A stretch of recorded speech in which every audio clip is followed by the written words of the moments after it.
into the day with the dawn ringing in my ears. Oh, I tune into my TV show. No better way, I gotta get myself into gear. Let's go. Oh, and I feel good today with my wake up in the morning Expresso. I feel good today. It's my feel good breakfast show. Yes, you beautiful souls. Thank you for joining us once again. It's a beautiful morning. We are well into the week, and I want to say thank you. Thank you for choosing to spend it with us this morning. Of course, we have so much in store for you, and we've prepared one stellar lineup for the entire 3 hours of this morning that you're absolutely going to love. Of course, my name is Raul Good morning. I'm going to be your host alongside some beautiful souls that we'll get to meet in just a moment.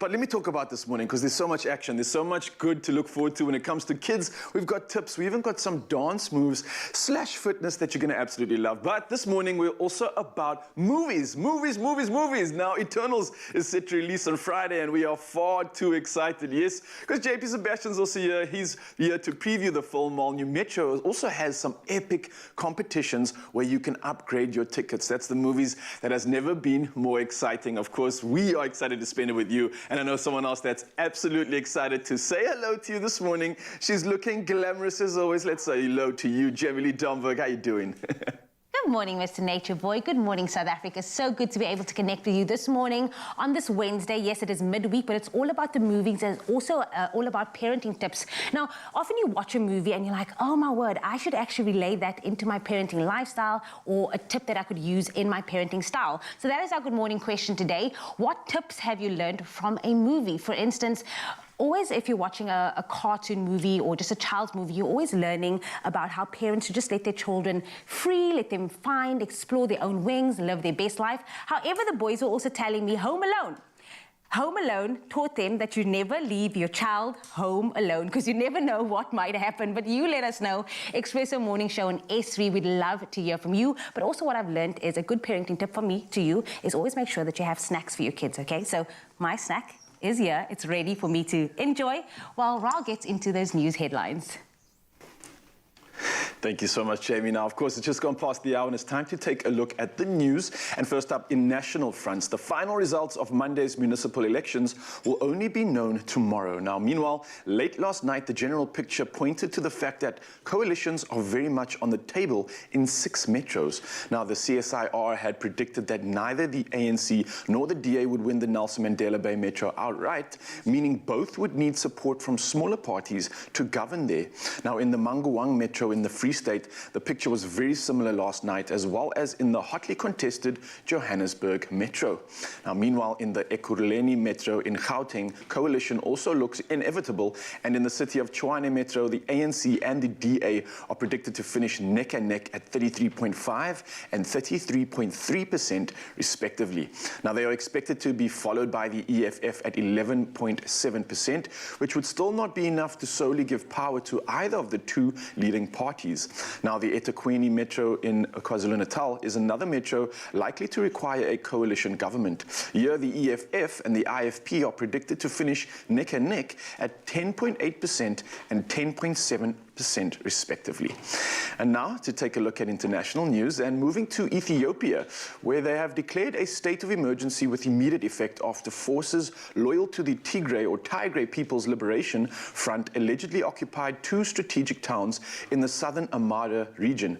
Now, the government is worried about the rebel group which could target the capital Addis Ababa, and the announcement came just 2 days after Prime Minister Abiy Ahmed warned Ethiopians to prepare to take up arms against the rebels. Now, he called on residents to prepare to protect their neighborhoods amid fears that rebels could advance on the city. And now sticking to international news and moving over to China, where the government has urged families to stock up on essential supplies in case of emergencies. Now, no reason was given for the notice from the Ministry of Commerce, but it came amid ongoing coronavirus lockdowns and concerns over vegetable supplies after unusually heavy downpours had damaged crops. Now, the ministry also asked local authorities to keep supply chains running smoothly and prices stable. But meanwhile, the country is continuing to apply strict lockdowns to combat the coronavirus. And China hopes to reach 0 infections before it hosts the Winter Olympics set to take place in February. And next, in Turkey, the folks generally who love cats. Now, Turkey's capital, Istanbul, a city of some 15 million people, is famous for its relaxed attitude towards stray cats. Now, groups of volunteers build elaborate and beautiful shelters for their feline neighbors, where they can find donated food and toys, cushions and boxes to keep them out of harsh weather. And who knows, even a new owner should Lady Luck smile on them. Now, architect Didem Gokos has noticed the many stray cats trying to find places to keep warm in winter. And she went ahead and placed several plastic boxes they could shelter in around a park and formed a plan to build more refined and pleasant shelters. Now, Gokos invited the city's mayor to a meeting, and being a great cat lover, he was sold on the idea of the shelters. Now, Gokos now runs the non-profit cat supplier Podo, installed in 2 huge shelters in a park in Istanbul. And the 125,000 stray population of cats of Istanbul has become a much appreciated component of the metropolis. And this thanks to the kind-hearted efforts of people such as Didem Gokos. Now, that's all we have for the news this morning. It's time to take a look at the sport headlines.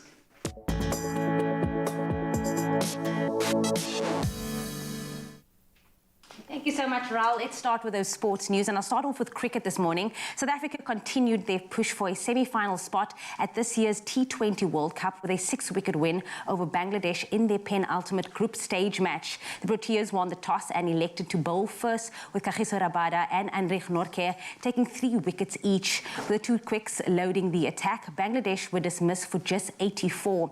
In response, South Africa got off to a nervy start, losing 3 wickets up front before 31 not out from Themba Bavuma saw his team over the line with more than 6 overs left. And then on to rugby. Damian Willemse, Jesse Kriel and Herschel Yankees will start against Wales in Cardiff on Saturday as Springbok coach Jacques Nienaber made 4 changes to his matchday squad that defeated the All Blacks for the opening test of the outgoing tour. Oxenche, Bongi Mbonambi and Trevor Nyakane make up the front row, while there is a 5-3 split on the bench as well. The last time the sides met was in the semi-final of the Rugby World Cup, where South Africa won 1916.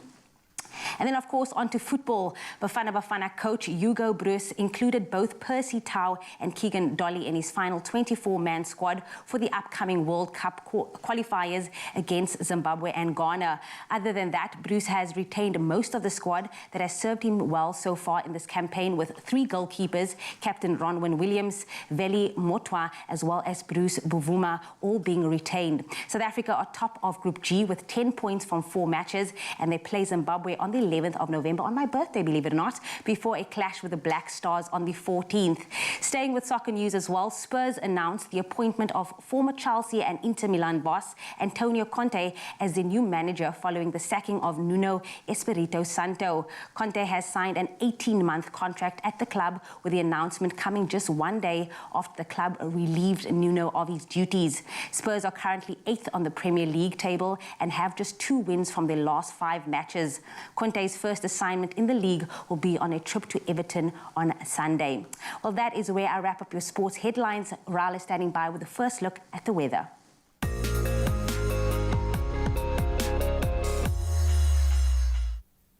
Wow, thank you very much, Jamie. Absolutely slaying that sport report there. First time for you, but absolutely proud indeed. But for me to take it to the weather this morning and finish things up for our news report, Amazon founder Jeff Bezos has said his Earth Fund will spend $2 billion restoring landscapes and transforming food systems. Now, he told the CEO of COP26 climate conference in Glasgow, which started yesterday, that he had grasped nature's fragility when he traveled in space. Now, entrepreneurs, including Bezos, has been criticized for spending money on trips into space instead of solving problems on Earth. Now, addressing the COP26 conference, Bezos said, and quote, "In too many parts of the world, nature is already flipping from a carbon sink to a carbon source," unquote. Now, overall, the Bezos Earth Fund plans to spend $10 billion fighting climate change. Now, the founder of the world's largest online retailer described his experience of traveling in space in July as a revelation of Earth's vulnerability.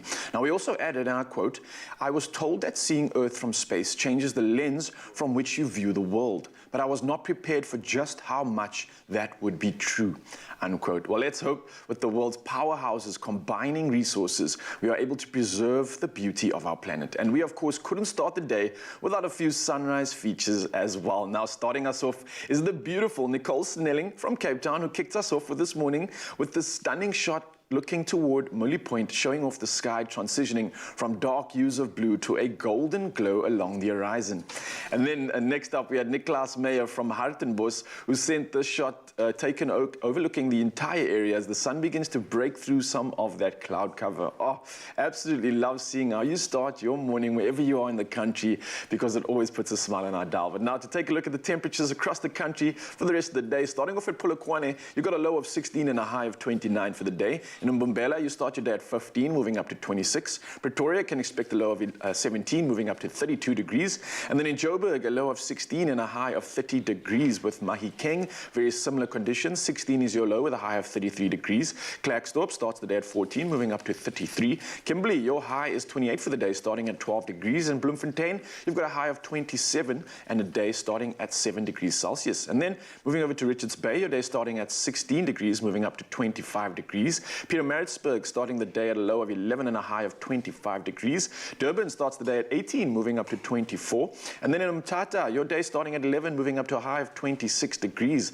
In East London, you've got a minimum of 15, moving up to 23 degrees. Cradock starting your day on 8, moving up to 30 degrees. And then in Mabega, your day starting at 14, moving up to 21. George, a minimum of 12, moving up to 20 for your high. And then in Cape Town, 25% cloud cover for the day, a low of 15 and a high of 19 degrees.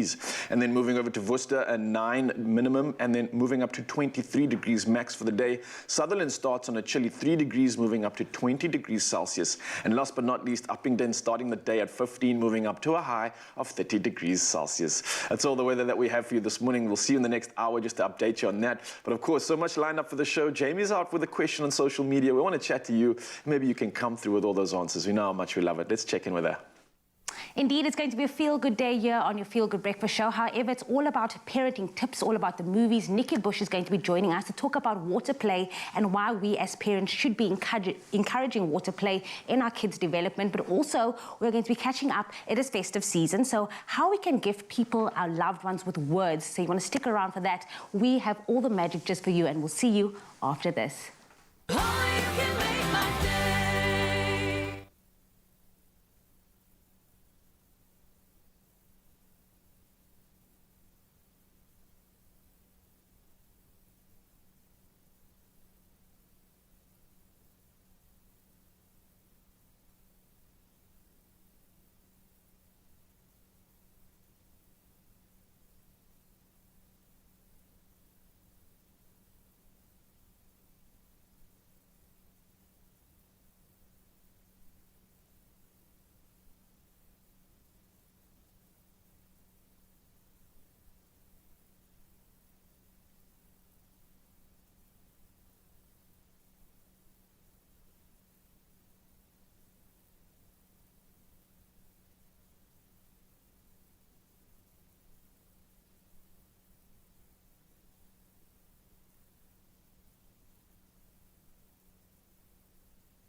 This festive season, Safripol, in partnership with the Angel Network and Toy Kingdom, are donating pre-loved toys to underprivileged children again.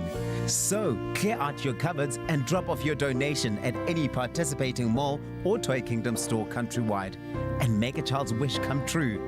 To find out more, visit safripol.com. Giving makes the heart grow fonder. Let's plastic responsibly. Safripol. It's my feel-good breakfast show. Oh, yes, it is. It is your feel-good breakfast show. You're on S3, and it's time to get into those parenting tips to encourage water play. Now, water fascinates children from the earliest of ages. We know this as parents, and human potential and parenting expert Nikki Bush is joining us to share some great ideas for keeping children busy and also entertained with something as simple as water. And you don't need a swimming pool either. Nikki Bush, good morning. Always so good to connect with you. Hello, Jamie. Lovely to be with you this morning. I have a little one, and it's so funny now because he just started swimming lessons for about a month now. So he's absolutely living his best life. He loves being inside the water, and now bath time has become so much more fun because he's trying to blow bubbles in the water. But why do kids find water so fascinating? There's that fluidity of water. There's that sense of wonder. You know, I think about Joburg last week. It rained most of the week, and any toddler with their salt was out there in the puddles with their gumboots, with their raincoats, with their little umbrellas, just displacing water, making it move. On a hot summer's day, spraying each other with a hose pipe. And if you watch little ones at preschool at the water table, they absolutely love pouring water out of cups into containers and making water move. And water is this magical substance because it's fluid, it's colorless, and it changes state. It can be hard like ice, it can be liquid like water, and then of course it can become steam as well. So children, if you watch them when they play with water, they absolutely lose themselves in this water play. It's fascinating. And you mentioned your child with bathing and swimming, living his best life, and it's just calming because the skin is the biggest sensory organ of the body, and with water play often the whole body is involved. So bathing, showering, swimming, and of course playing with paddles and in big tubs of water. And it attaches to so many good memories, because I also remember growing up, some of my best memories was running through the sprinklers on the field and just feeling that water on your skin. But also, why does the medium of water provide such a rich learning environment? Well, there's just so much that children can learn. Let's think of what they do with water.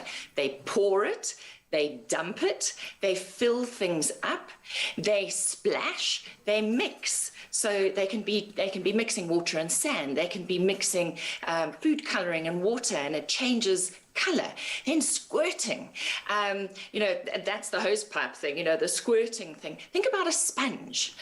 A sponge can be squished and squeezed, and then if they have different toys in water, some things are light and they float, and other things are heavy and they sink. So there's this fascination about what can we do with water. So there's a lot of maths and science and experimentation that can be done with water. So children are fascinated. There's this sense of wonder and delight when it comes to water play.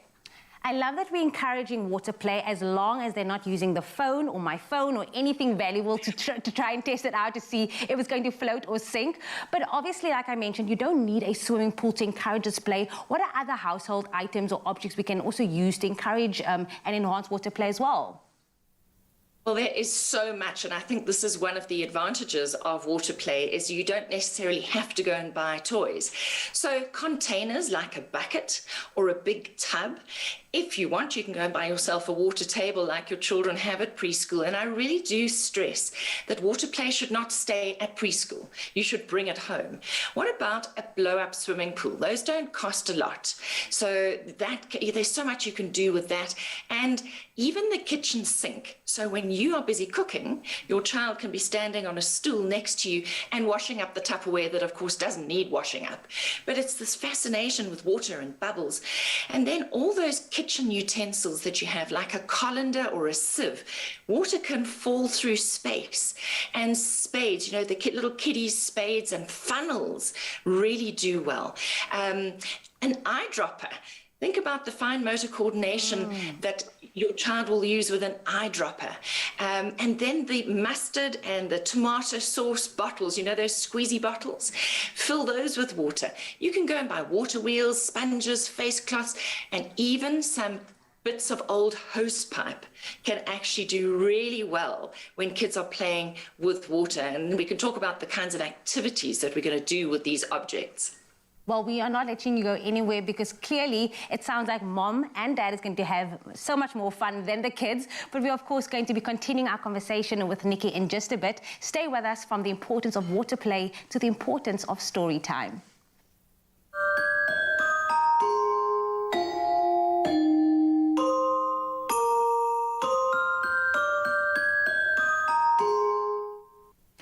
Yes, we're still locked in and right here on your Feel Good Breakfast Show, opening up with S3. And earlier this year, Cadbury Dairy Milk committed to an ambitious goal of creating 1,500 new stories for children in all African languages by 2023. Now, listen to this. Incredibly, the first 450 new stories are already available this year, but they are just getting started. Now, Langa Kanyila, Equity Lead for Mondelez, and Yandiswa Makaza, CEO of Nalibali, join us this morning to chat about how they are once again calling on all South Africans to show their generosity by gifting their words this festive season. Now, the news stories will reflect the wonder of a truly South African festive celebration. But without further ado, let's bring a warm welcome to our guest in studio. How are you doing this morning? Good morning. We're very well. Good morning. It's good to have you in the studio, whether it's via Zoom or not. It's always a pleasure. But Langa, let me ask you this one. These festive theme stories will be added to the Cadbury in Our Own Words library of enchanting children's stories, which we all are absolutely loving. So how exactly can we participate by gifting our own words this festive season? Well, absolutely. First, just thank you to all the South Africans who participated in making available 450 new stories available in our own languages as South Africans. Now, the festive occasion is the ideal opportunity to show generosity, and it provides a perfect time for us to creating new stories that are culturally relevant to our local children. And that is why we're calling on the public to give their words and help us create even more enchanting festive stories for children. The mechanic is the same. Visit www.cadbury.co.za and start translating your words today. Oh, I absolutely love that. And I love the word you use, culturally relevant, and it's such an important thing right now. And Lisa, maybe I can ask you, you've obviously once again partnered with Cadbury to author these festive stories, but can you tell me more about the stories that you are writing? Sure. So the stories we are writing are really aligned with our own brand as Nalibali, and they are all contextually relevant stories that are relatable and reflect South Africa's diversity. So every child can see themselves in the storyline. And this also includes writing the stories in all 11 official languages. And the festive season being fun and happy, that's sort of the storyline we're writing with. So it's all very exciting. It really is exciting. Now, Langa, why is the initiative so invested? And this definitely seems to be the case. We're getting South Africans to gift their words this festive season. What's the incentive behind that and the reasoning? Well, the festive season has always been synonymous with the notion of sharing, of giving, and connecting, which are values that we absolutely ascribe to as Cadbury. However, in a disconnected world that has been further impacted by the pandemic, this year's festive season may be different for many. You know, children across South Africa, they also experience the festive season differently to the European version of the occasion. For many local children, you know, snow, reindeers, and the abundance of presents under a tree have little relevance to their lived experiences. And through Cadbury Dairy Milk Gift Your Own Words initiatives and with the help of Nalibali and South Africans, we want to enable South Africans to still feel connected and still feel a part of this festive season by simply giving and sharing their words and their stories. Yeah, it's shocking to actually think when you look at all the stories that have been available prior to this, our children and our future couldn't really truly relate and have that authentic, South African experience. Now, this is something that just honestly puts a smile on my face, because stories for me as a kid are literally the reason why I'm in the position I'm in today, because it allowed me to dream and to really believe. And Lisa, for you partnering to author these books and you're also telling the South African stories, why is that so important to you, though? So, I mean, there's beauty, right, in these cross-sector partnerships. Cadbury is a commercial brand. Nalibali is an NGO. And Cadbury's contribution to society by partnering with us is symbolic of what can be done and what can be achieved through these kinds of partnerships. But also, I mean, the mission alignment between what Cadbury is trying to achieve and the work that we are already doing as an NGO. So there was really alignment at that level as well. Yeah, I think it's so true. But more so when it comes to the context of these stories, I think it's so important, right? And for our children, what to do in order to hope that our children learn from these books. What is your opinion on the context and why it's so important? For both of you, you can maybe take a stab at this. You know, the stories written over this period really aim to showcase a truly South African festive season, celebrating our traditions and reflecting what makes our festive season so unique. And we want to spread Cadbury generosity by activating the generous intent of others and to allow all South Africans to share gifts in the form of words this season. Now, tangible items are great, but nothing is more priceless than kindness and generosity. Oh, well, look, Langa and Yandiswa, I can't thank you both enough for being a part of this. It's bigger than just a book. It's bigger than just a story. You're allowing our kids to dream, to be able to feel like they are included and to believe that that hope is actually real and can materialize one day. But thank you so much for sharing your time with us and, more importantly, putting your energy into this beautiful project. Thank you. Thanks for having us. Absolute pleasure. And I mean, just hearing this is putting such a smile on my face. Gift your words this festive season and help co-author a festive themed story to be added to the Cadbury Dairy Milk in our own words library, so all children can enjoy wondrous stories of the most wonderful season. Now visit cadbury.co.za and follow at Cadbury Dairy Milk SA on Facebook or Cadbury_SA on Twitter and Instagram to find out more and start translating your words today.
It's my feel-good breakfast show.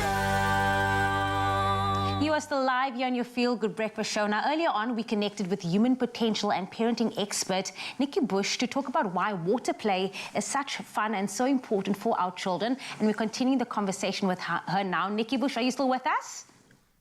I am.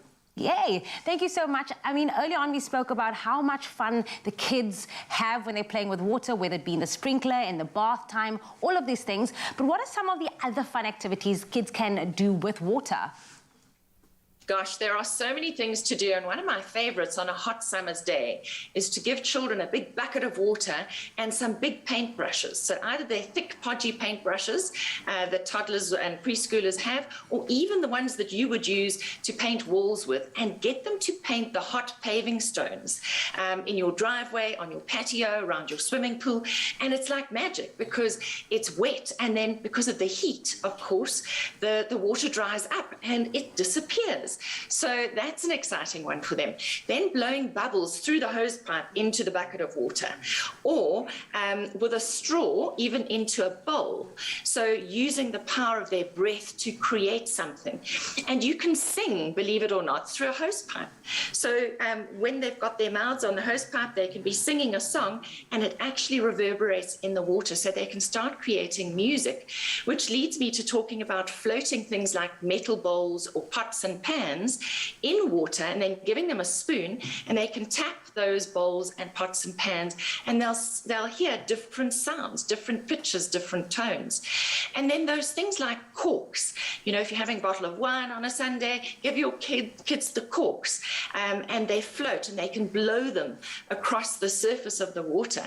And another favorite for me is to give children a bowl of water or a pot of water with a bit of dishwashing liquid and a little bit of food coloring and a rotary egg beater. And they can make bubbles, and of course colored bubbles.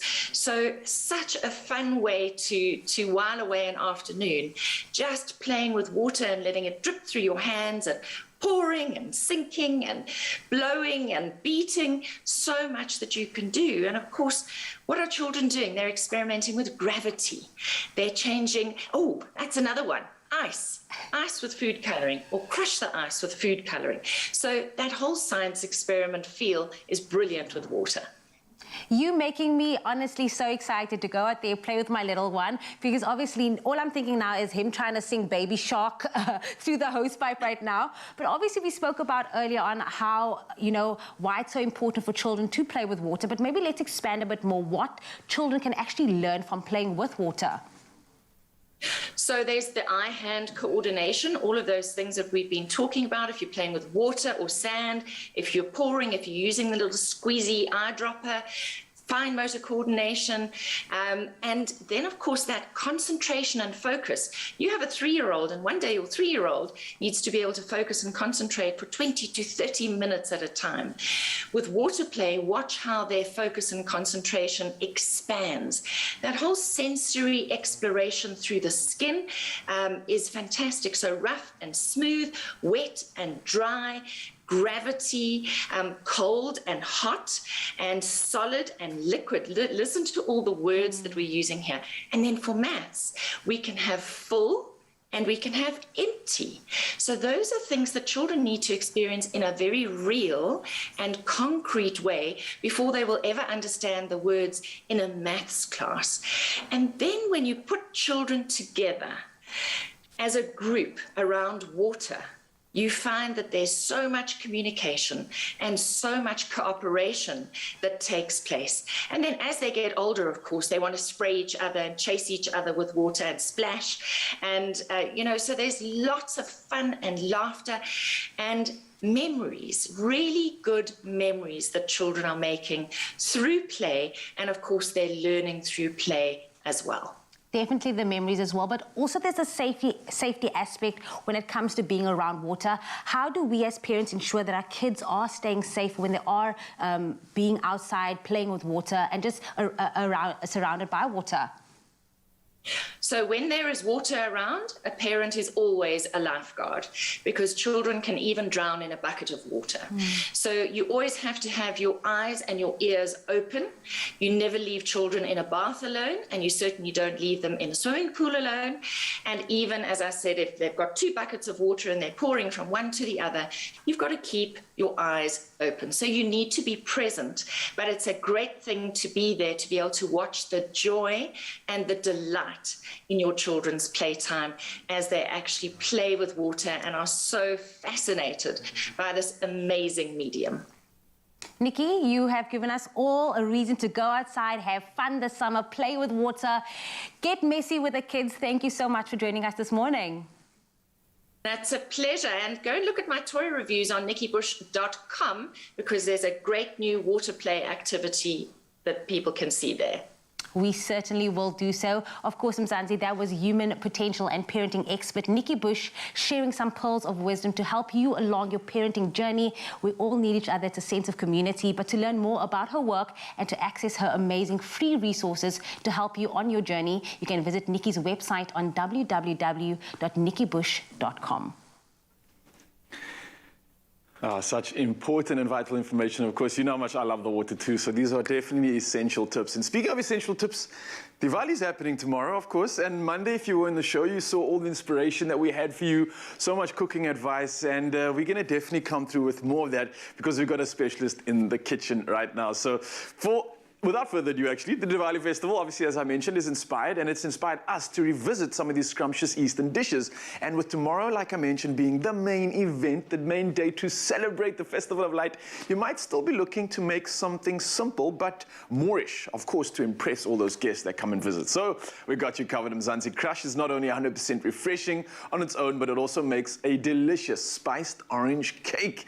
And Chef Dion Vengatas is here to show us how spices harmonize with the fruity flavors of crush. Dion, how are you doing this morning, man? Lovely. Top of the morning. The beard is thick and it's looking healthy. Your smile is glowing. I think you're ready for tomorrow, eh? Yeah, I just got to put my turban on and we're all ready to rock and roll. Then we're rocking and rolling, man. Lights, Look, I'm excited about this because, again, we're using spices to make something delicious. It almost seems like a carrot cake, but we're using orange instead, right? Yeah, kind of similar, like a Madeira cake and a vibe, but just a lot of spices involved in it and orange. And I mean, spice and orange work superb together, yeah. Say no more, right? So I'm going to be helping you out, of course. I've got some eggs here. Don't know what I'm doing with this. Okay, you're going to sort of sort out the wet ingredients. So you're just going to crack the eggs and lightly whisk it up for me. Okay, then what are you up to on that side? I'm going to combine the dry ingredients. So the spices we have over here is ground cardamom. Okay. We've got some nalki, some ground cloves, and some cinnamon. But you can obviously use various other spices as well to add to your cake. Play around with it, you know, whatever like tickles your fancy. You could add a bit of star anise that's ground inside, some nutmeg, some mace. I mean, all spices, various flavors, ground ginger as well. They work so well with the orange and in this sort of style of cake as well. And then you have it with some black tea or your chai tea. It's superb for Diwali. You're just lining up the menu for us, yeah? That's sounding absolutely good. And I know with the spices especially, it's all about like creating your own sort of version, something you like, play around with it. 100%. That's what you need to have fun in the kitchen, right? 100%. All right. Let us not distract you any further. I'm going to pop these into the bowl right now. 2 eggs in the bowl, right? Yeah, 2 eggs in there. Do you want me to whisk it up as well for you? Yeah, just a light whisk up, and then we're going to sort of get it to the center here and combine them together. I got you. And then... So I just got the spices in at the moment. I'm going to add some of the baking powder, salt, and pie cup. All right. Dear, maybe I can ask you while you're busy there, and I hope I'm not distracting you. No. Are you celebrating tomorrow? Are you going to be joining in the Festival of Light? Yeah, I mean, my dad's side of the family is sort of Tamil, and then half of the other family is Hindu, and then some are Catholic as well. So it's mixed masala so it's pot this hybrid charo, of just celebration. And what do you guys normally do? Is it just a big cook-up? You eat a lot of food? Oh, man, I tell you. What is that sweet meats? That's not actually meats, but it sounds like it. Yeah, like mince pies. Where does this come from, you know? Yeah, you're right, actually. Why did we do that? I have no idea. But the cool thing about it is the aunties, they start in the kitchen from Sunday already. So we're the little kids around running loose and, you know, waiting for the pop spoon to come to us, the wooden spoon, so we can lick the... You can get the samples and the tasters. the batters. And then it sounds festive. It sounds like the stuff of true memory making, of course, man. Okay, you can whisk this orange What is that zest. that you put in there? Orange zest, Okay, yeah. all right. So we popped the orange zest into my wet ingredient, which is currently just the And then 2 eggs. The oil as well. Popping some oil. How much oil was that, roughly? That's about 1 cup. A cup of oil, all right. And still whisking and mixing that up, right? Yes. Okay, so I thought I was going to keep this with you because you were going to use it for ingredient, but I'm getting a little bit thirsty, so let me just prepare us a nice little drink on the side here, 100% goodness. We're working up the sweat here and the appetite, of course, and I love the fact that we're using this orange clover crush in this mixture, not only because it's high in vitamin C, which I was checking out now, there's a lot of vitamins here. Vitamin C is obviously a special one, helping with the immune system, but on top of that, it's also got that 100% goodness from crush that we absolutely love. You get that 100% fruitiness, the tasty goodness in a glass, and it's the hero ingredient in our spiced orange cake today, right? And your guests are absolutely going to love the spice flavors, which in my opinion pair so perfectly with the crush orange juice. And it's something that we're going to get to find out now once again. And if you are attempting this meal, then definitely trust me on this one. Like you heard Dion say, those spices mixed with the oranges gives you that warmth and that loving, that, I don't know, kind of nostalgic feels, right? Yeah, it's Those like memory it's a feelings. warm hug from Oma, you know that. A warm hug from Oma. I like that. I think you nailed that explanation. That's something that was always in the house, you know, a simple cake, and you get up in the morning, you come from school, cup of tea, cake, you sorted, you know. Sorted. And then you just have to somehow do your homework after all that liquorness. So how are we looking over there? What sort of we consistency are we going for? You're looking for the sort of cake batter consistency. I've just added the 2/3 cup of sort of orange juice in there, the crush. Okay, so we've got that crush flavor coming in nicely. nicely Last to bit mix with of the wet spices. ingredients, made it well Okay. in the center, and just combine them all together. All right, And so that's simple it. as So that. simple as that. What do we do with the mixture afterwards? Okay, Pop so it we're in gonna pour the mixture into a cake tin. Okay. Just line it with some sort of spray cook, and then we want to cook it at preheat your oven at 190 degrees, and we're going to cook it in there for 40 minutes, and that's it. Okay, not Nice golden bad. brown crust, and we sorted. Brother, that was simple, that was easy. I'm going to hand you over a nice glass. I think we can cheers to that. We definitely earned this one. And I thought it was going to be a lot more complex than that, man. But of Nah, course, not really, simple as that. Cheers to you, Cheers, brother. man. Of course, you can get this recipe at expressoshow.com. It's a spiced orange cake. The guests are absolutely going to love it. And for everybody celebrating tomorrow, add this to the menu. You're going to get smiles all around. Thanks, brother. Nice stuff. Pleasure. The family, 100%. Your cousin's coming over. Get the crush and I'll get the ice. The whole family. More Crush Mom, 100% refreshing, 100% goodness. Made with love by Clover. Oh, you can make my day.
It's my feel-good breakfast show.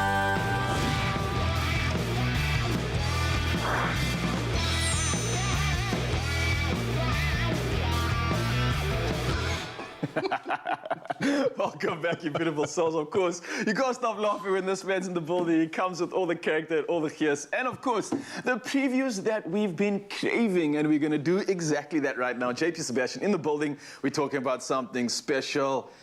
That we are. Eternals, brother. Big deal. So this is a big deal, coming out Friday. I don't know if I made that point clear to you. No, you didn't, but so Friday, in case you were interested in the next gigantic Marvel movie. We've had 2 so far this year. We are getting absolutely spoiled this year, especially with this last quarter, of all years, yeah. So have you seen Shang-Chi yet? I have not. Is that something I need to do? I'm doing karate chops. I'm doing kung fu. It's very good. But we're talking about Eternals. And what I really want to do here this morning is I'm not judging, I'm not critiquing, even though I've seen it. I just want to give you a primer, because it's a whole new deal. But first off, here are the people involved, telling you who their characters are, what it means to be an Eternal, and introducing themselves, basically. All right, well, let's check this out and see what we think. Something's happening to Earth. We need to find the others. I haven't seen some of them for centuries. You hear that, Sprite? Family reunion. It's about time. It's a really interesting mix. And having 10 characters, we're a big, slightly dysfunctional family. This is what the end of the world looks like. At least we have front row seats. Well, you know what's never saved the planet? Your sarcasm. Cersei, she has the power to manipulate matter, and she's had a long-running on-off relationship with Icarus. How long were you together? 5,000 years. Well, I guess you can call that long term. Icarus is the loyal soldier. Dad, that's Superman with the cape, and you're shooting laser beams out of your eyes. I don't wear a cape. Fastest can assemble anything out of any kind of technology. There were more deviants than you said. Well, I'm sure that was fun for you. It was. Athena, she's the goddess of war. She can manifest different weapons, which was very fun. Gilgamesh, he's a protector. His specialty is a strong punch. This is Makari. None of us have seen her for centuries.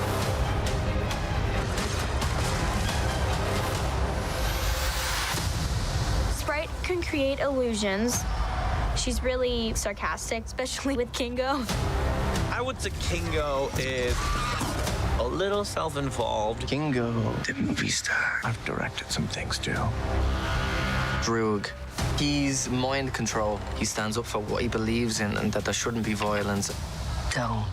We don't interfere in their wars. And then there is Ajax. She's kind of the leader of the Eternals. Her power is healing. This planet and these people have changed me. These superheroes reflect the world we live in. Everybody is unique and special. I think Eternals is the most epic movie that Marvel has done. And I really, really mean that. They're really gonna see a movie unlike any they've ever seen before.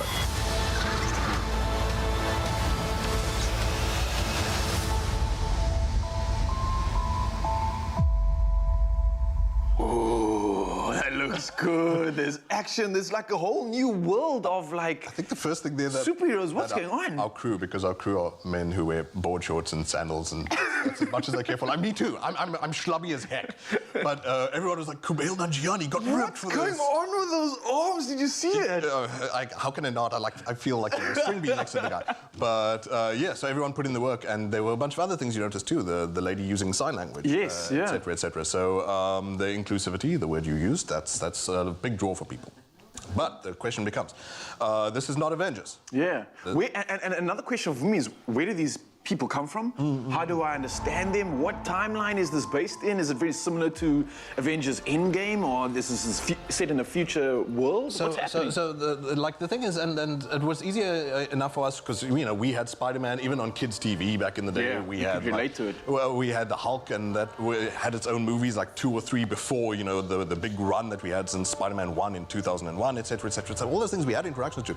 Eternals, I've not touched one of the comics. I don't know if I'd find many Cape Townians who have, many South Africans who have. So let's get into that. You asked when this is happening. First of all, this is after the snap and then the re-snap. Oh, okay, okay, I'm with you there. And why that matters to the story is that the re-emergence of half of life throughout the universe by the unsnapping. That's not unsnapping. Wow! I've upset, is that a hashtag? I've upset a lot of geeks out there. I'm sure. Unsnapping. I'm sure I can take the geeks. I look like Kumail Nanjiani to the fans. You actually, just by the way, I think you can join Jamie and I for fitness segment later. We'll just tick that last box. Okay, you're paying my medical aid.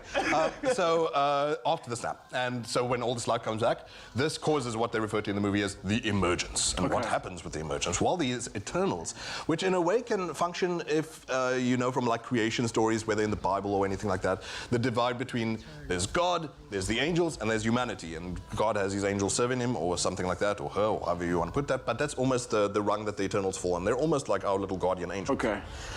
This emergence brings back these creatures. You might have seen those tentacly dreadlock dudes to wreak havoc on humanity, and they are here to guard us only against them. They're called the Deviants. So the Eternals, the Deviants. And in between are us, sandwiched, the human beings. But Deviants attack other planets all over the world, all over the universe, and it's not immediately clear why, and I obviously can't give to you the reason why that is happening. They serve, these Eternals, this great gigantic dude with like 6 eye sockets. You don't even see his pupils, he's that large, there's that far set back in his head. Arishem, who is this cosmic creature that created all life. He's referred to as a Celestial. So you got Celestials, who are served by Eternals, who we're not totally clear on what the motivations are there just yet, or if the Eternals even know who they're working for, which hand they're feeding, which mouth they're feeding, etc., etc. And even within this group of people that you saw, who are so diverse in their looks and more represent life on Earth as we know it today, they have their own motivations. One guy's like, no, we can't keep doing this thing. One thing that, you know, sort of upsets one of the characters, Jurig, is that they're not allowed to interfere in human conflict. So World War II. Oh, okay. They just gotta watch. They just had to sit on the sidelines, and that's because we're sort of their little evolutionary project. That, you know, shame. They nurse us and they try and nudge us forward technologically. The one character, Fastos, does that because he's a science dude. But they're not allowed to interfere when it comes to the Deviants. No, they are allowed to. Sorry, this is how complicated Marvel gets. They get involved with the Deviants, but they don't get involved with human affairs. Right. Yeah. Okay, all right. But look, JB, there's a lot going on here, a lot to process, obviously. I've got a question to try to figure out. Does that mean that the Eternals are only half of what they would have been? There was another half that actually didn't make it? Question I've got over there. But of course, we've got some more questions to be answered and more information for you right now. Another look at this beautiful film. Or I was going to say a flicky. I'm just so caught up in the unsnapping. I don't know what to say anymore, but let's check out more of it, man. Half our brain cells.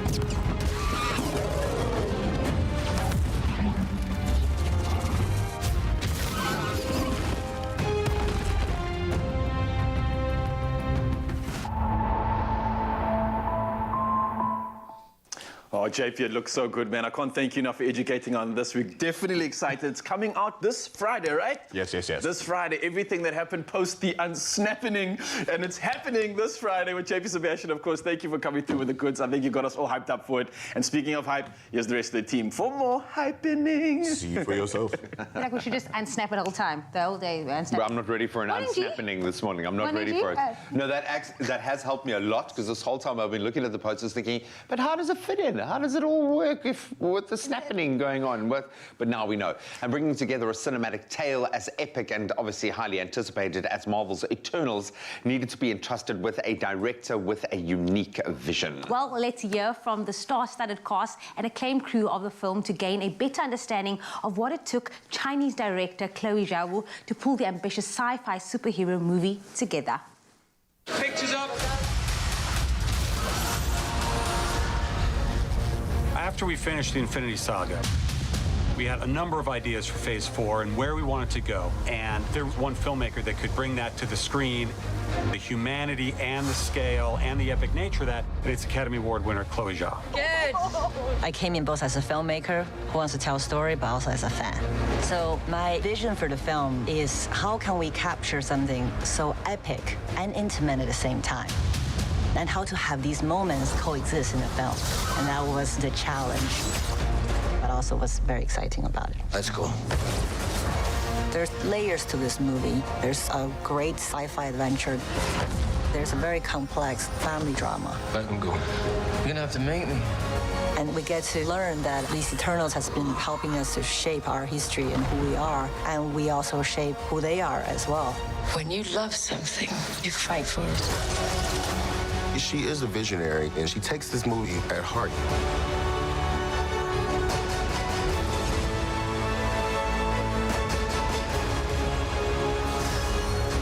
This is a huge movie. It's huge in the effects and the new world creation. Chloe really wanted to use as much practical sets as we could. You want to see the character in relationship to the world behind them. There's the Cersei standing in front of Babylon. This is Kingo in the Amazon. It's definitely going to give the film a different kind of feel when you see those landscapes. We wanted to make sure the details are in there for the big screen. Powers, the design, everything. You get transported onto this epic journey.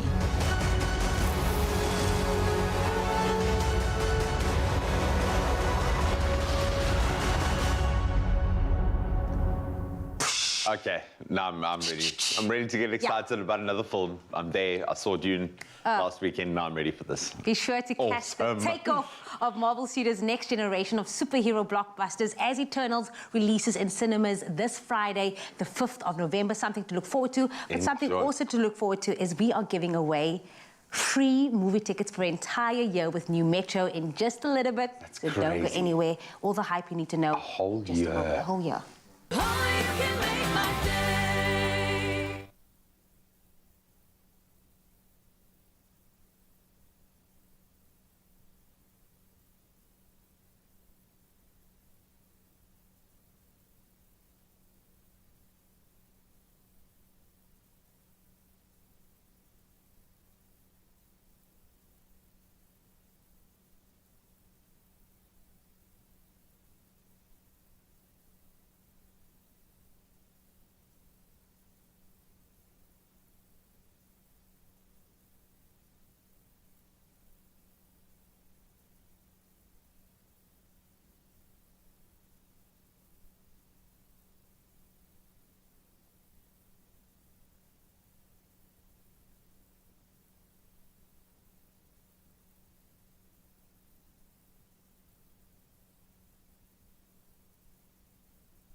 It's my feel-good breakfast show.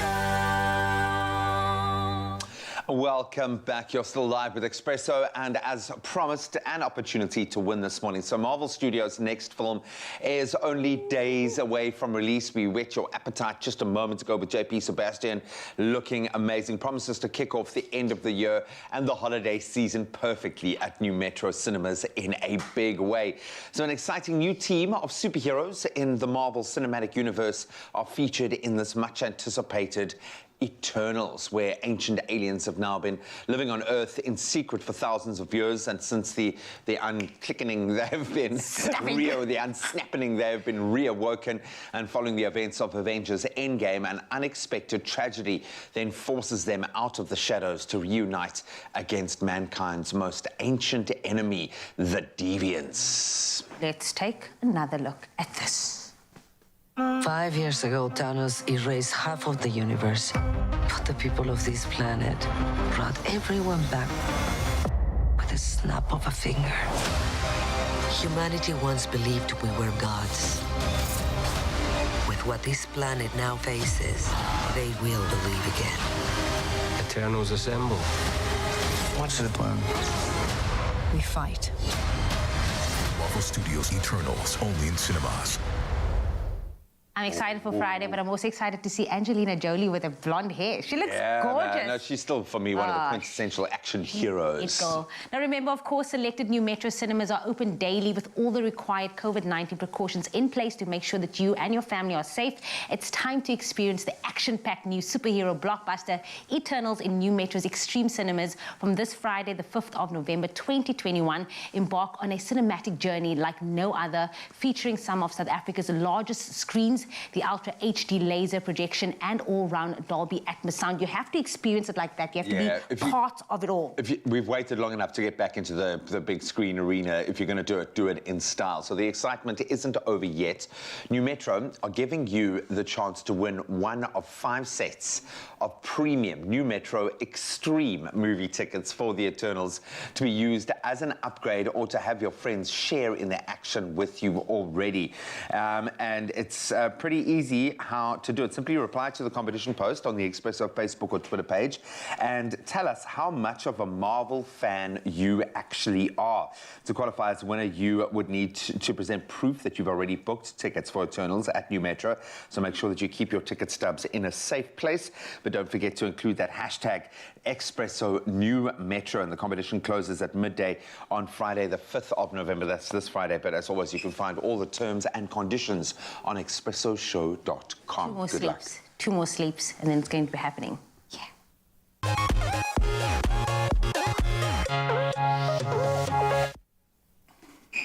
Now, it's just gone past the hour, and it's time to take another look at the news. And starting off with national fronts, South Africa, our home country, is set to receive $8.5 billion to end its reliance on coal in a deal announced at the COP26 Climate Summit in Glasgow, Scotland. Now, the US joined Britain, France, Germany, and the European Union yesterday in a multi-billion-dollar partnership to help SA finance a quicker transition from coal. Now, Germany had earlier pledged 12.5 billion rand for this purpose, and President Cyril Ramaphosa called it a watershed moment. Now, SA, which is the world's 12th largest emitter of climate-warming gases, said the money would be an enormous help to reduce emissions by 2030. Now, meanwhile, coalitions looked almost inevitable in 6 metros late last night, and there had been outright winners in only 2. Now, the ANC had won in Buffalo City, i.e. otherwise known as the East London and environs, and the DA, which won in Cape Town. Now, coalitions looked almost inevitable in 6 metros, these being Nelson Mandela Bay in the Eastern Cape, Mangaung in the Free State and the city of Johannesburg, Ekurhuleni in Gauteng and the city of Tshwane, and eThekwini, otherwise known as Durban, and the environs. Now, final results of Monday's election will be known tomorrow. And now to take a look at international fronts, and the world's richest man, SA-born Elon Musk, says he will sell $6 billion worth of Tesla stock and donate the proceeds to the United Nations Food Agency if it can show how the money would solve world hunger. Now, he added that it is a must, and it must also be open source accounting so that the public can see precisely how the money is spent. Now, Musk's statement came after UN World Food Programme Executive Director David Beasley challenged him and other billionaires to step up to help end starvation. And now moving over to Ethiopia, which has declared a state of emergency with immediate effect after forces loyal to the Tigray people People's Liberation Front allegedly occupied 2 strategic towns in the southern Amhara region. Now, the government is worried about the rebel group, which could target the capital, Addis Ababa, and the announcement came just 2 days after Prime Minister Abiy Ahmed warned Ethiopians to prepare to take up arms against the rebels. Now, he called on residents to prepare to protect their neighborhoods amid fears that rebels could advance on the city.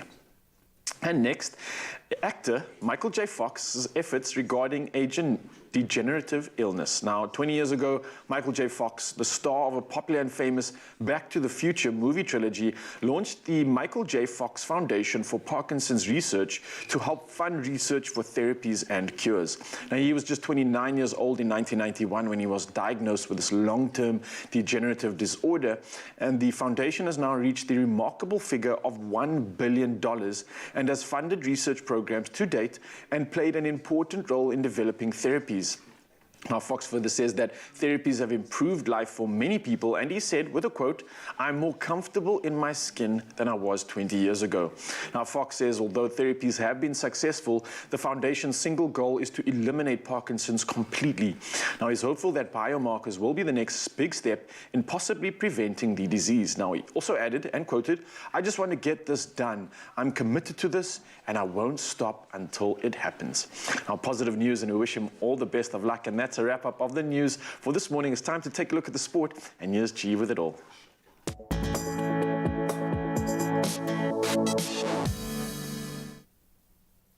Thank you so much, Raul. Let's start on a positive note from a South African perspective. The Proteas continued their push for a semi-final berth at this year's T20 World Cup with a 6-wicket win over Bangladesh in their penultimate group stage match. The Proteas won the toss and elected to bowl first, with Kagiso Rabada and Anrich Nokia taking 3 wickets each.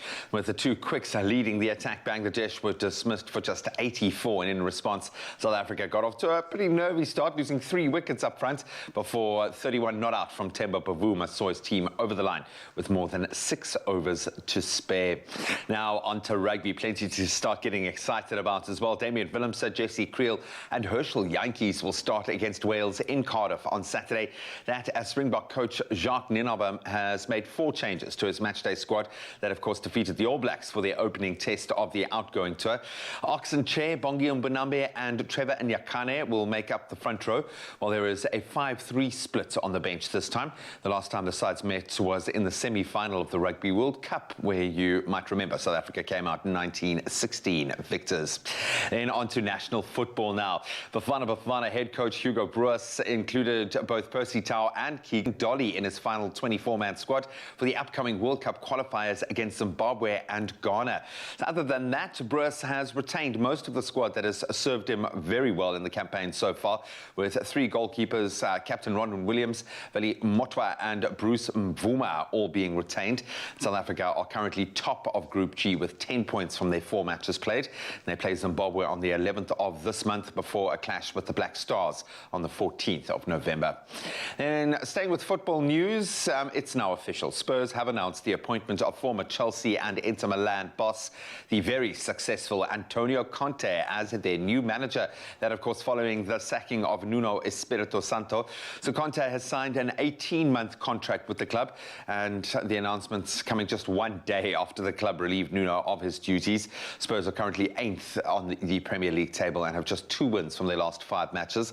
Conte's first assignment in the league is an interesting one, a trip to Everton this coming Sunday. But if you missed any of those details, we'll do it all over again at 8 o'clock this morning. Right now, though, let's set the tone for the day with the weather.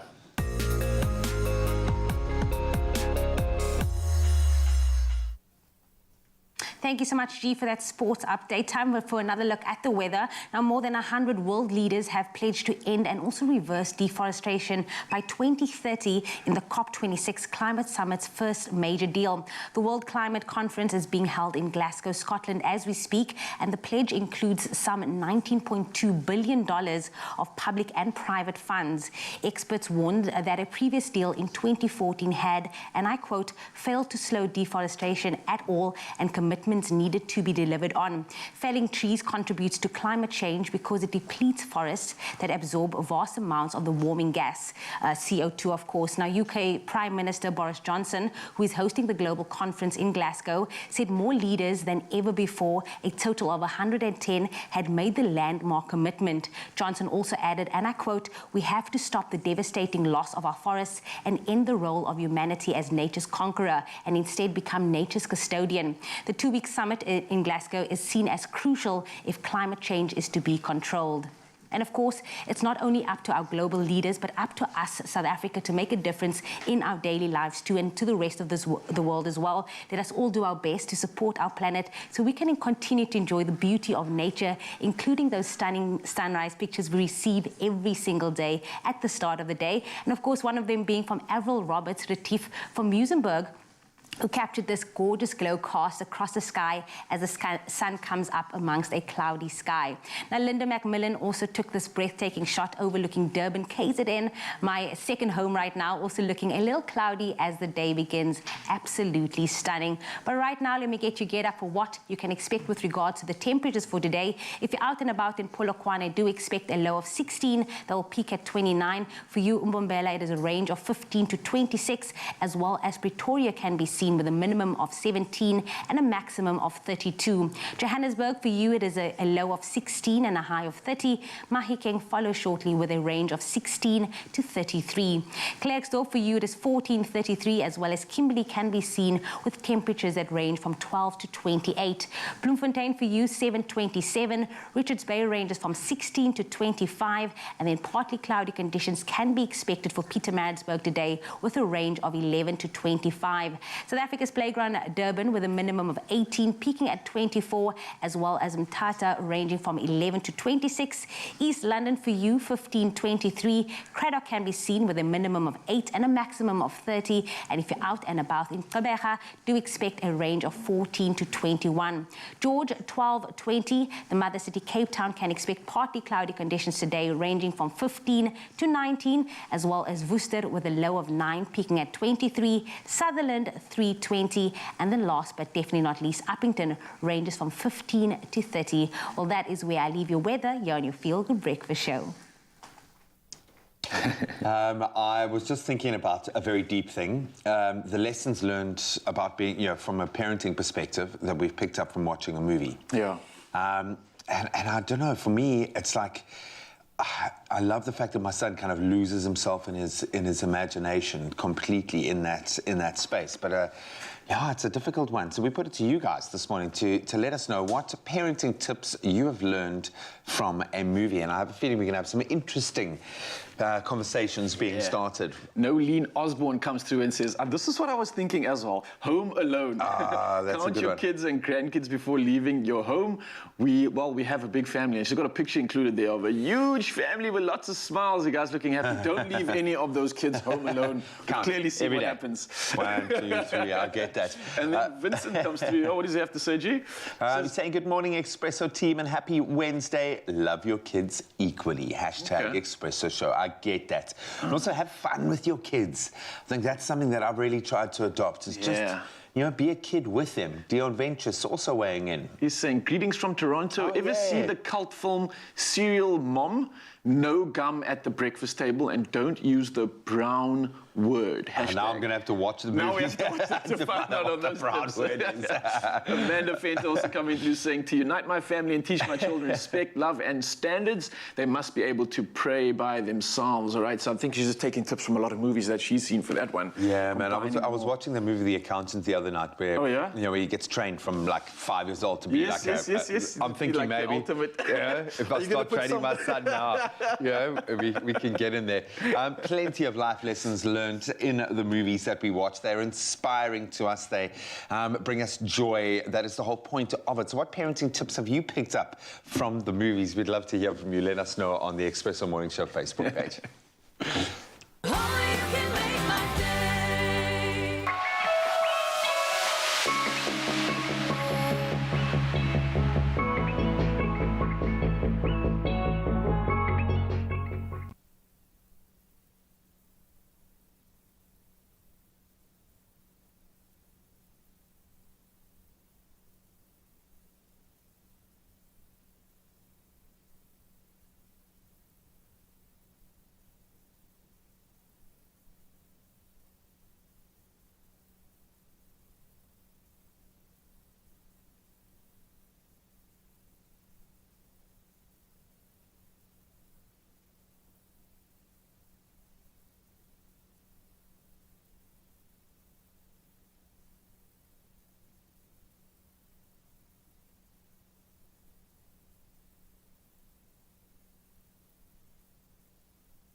Yes, welcome back, you beautiful souls. We're still live, locked in at your Feel Good Breakfast Show, opening up on S3, and we got some magic for you right now. Now, we're talking about a singer, a songwriter, and an actor. It's Nipom Keys, and he said that it took a long time for him to find his voice and his sound. But his latest EP, The Sound of a People, has proved that he has found the right combination of influences to create music that is both electric and distinctly South African. Yes, please. Now, take a listen to this.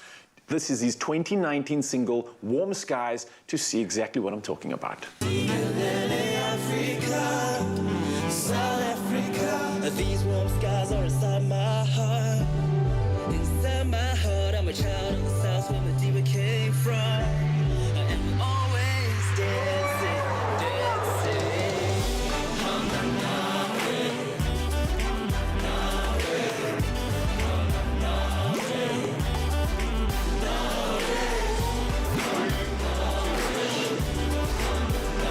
That warms our hearts so much this morning. Now, Nipom Keys is joining Expresso as a performer for the morning since he was last on in 2017. So let's please give him a warm, feel-good welcome back, everybody. Good morning. Thank you. Thank you for having me. Does it feel good to be back? I mean, 2017, 5 years, a lot has happened. Give us a bit of a regrouping moment right now, because music found you. You didn't go out and find music. Music found you and has brought you to this exact moment right now. Tell us a bit more about your journey.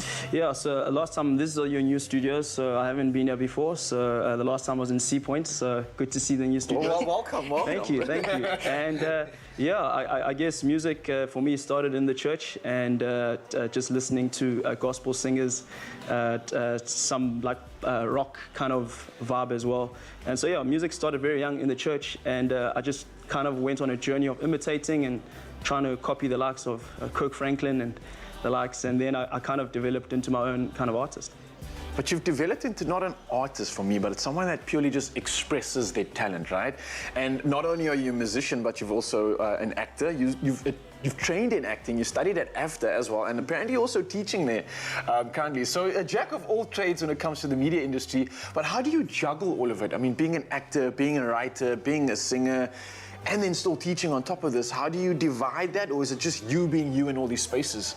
Yeah, so to be honest, you kind of take what you can get when you can get it, just the way that the industry is. And so I guess I've always just tried to think about what's in front of me and just do that and work forward from there. And yeah, I guess regarding the teaching at AFDA, to be honest, I haven't been able to do as much as I can. We in studio at the moment making more music, and yeah, just marking some of the exams and just helping out there. But yeah, I just whether you're on screen or you're in studio, you kind of just work with what's in front of you, and I think focus is probably the word I would use to kind of just get through it and balance everything else. So well, let me just figure this out. So Bob, what you're saying there is that essentially if we start to hear some incredible tracks, that means the kids are going to be failing. Because you're focusing all your magic into the music. No pressure, no pressure. Yeah, man. The parents are watching right now.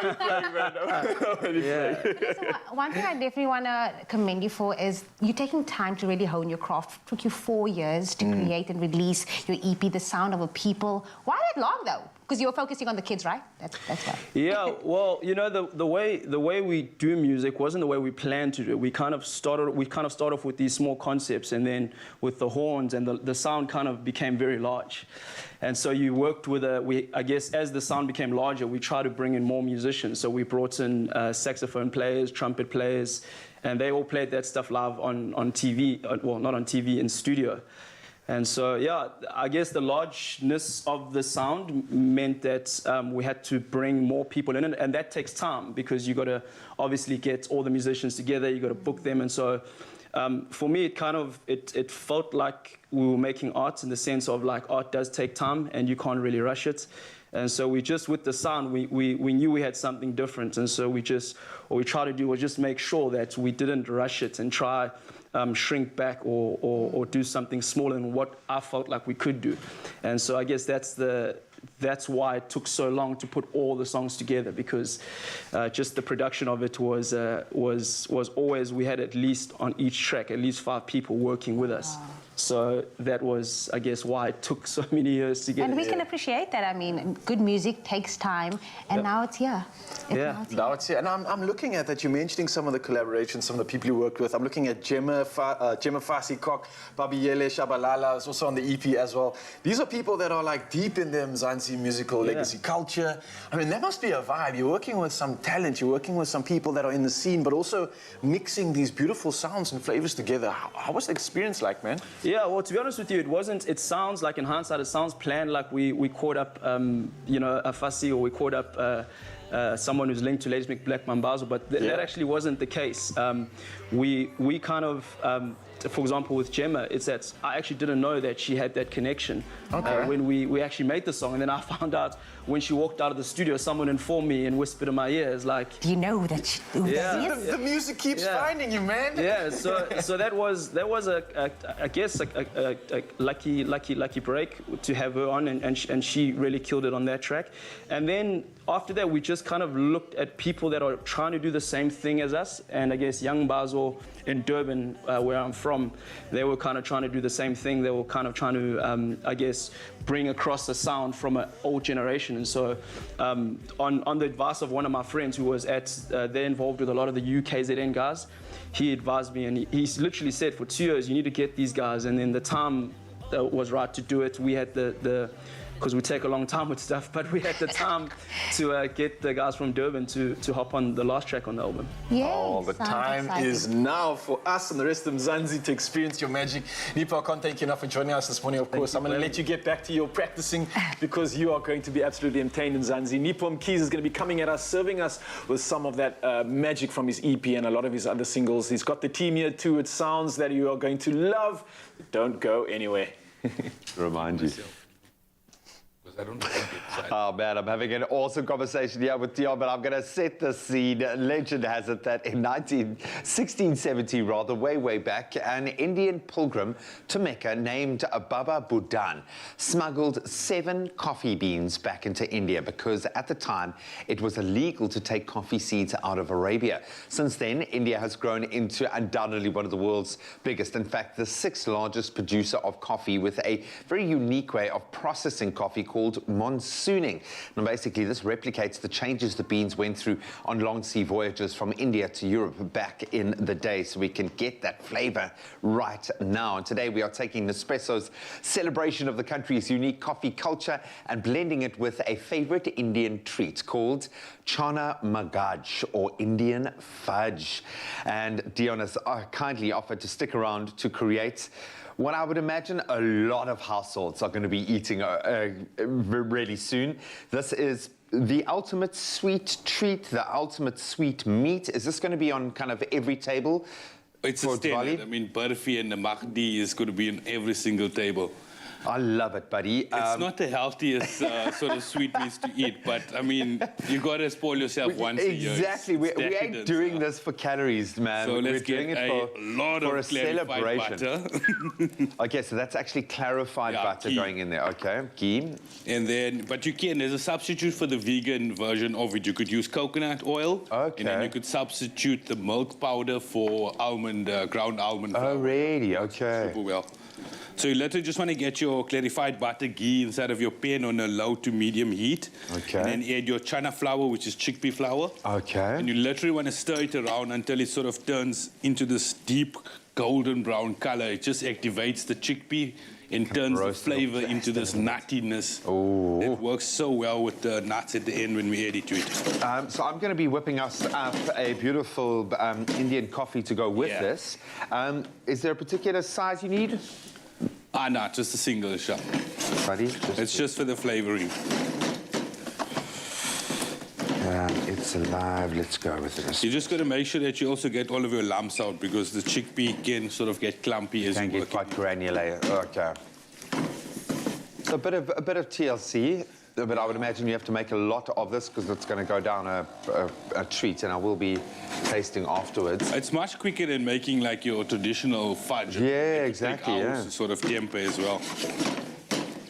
Absolutely beautiful. So I'm getting some wonderful aromas coming from our coffee, and what we're using is a blend of Indian Robusta and Arabicas.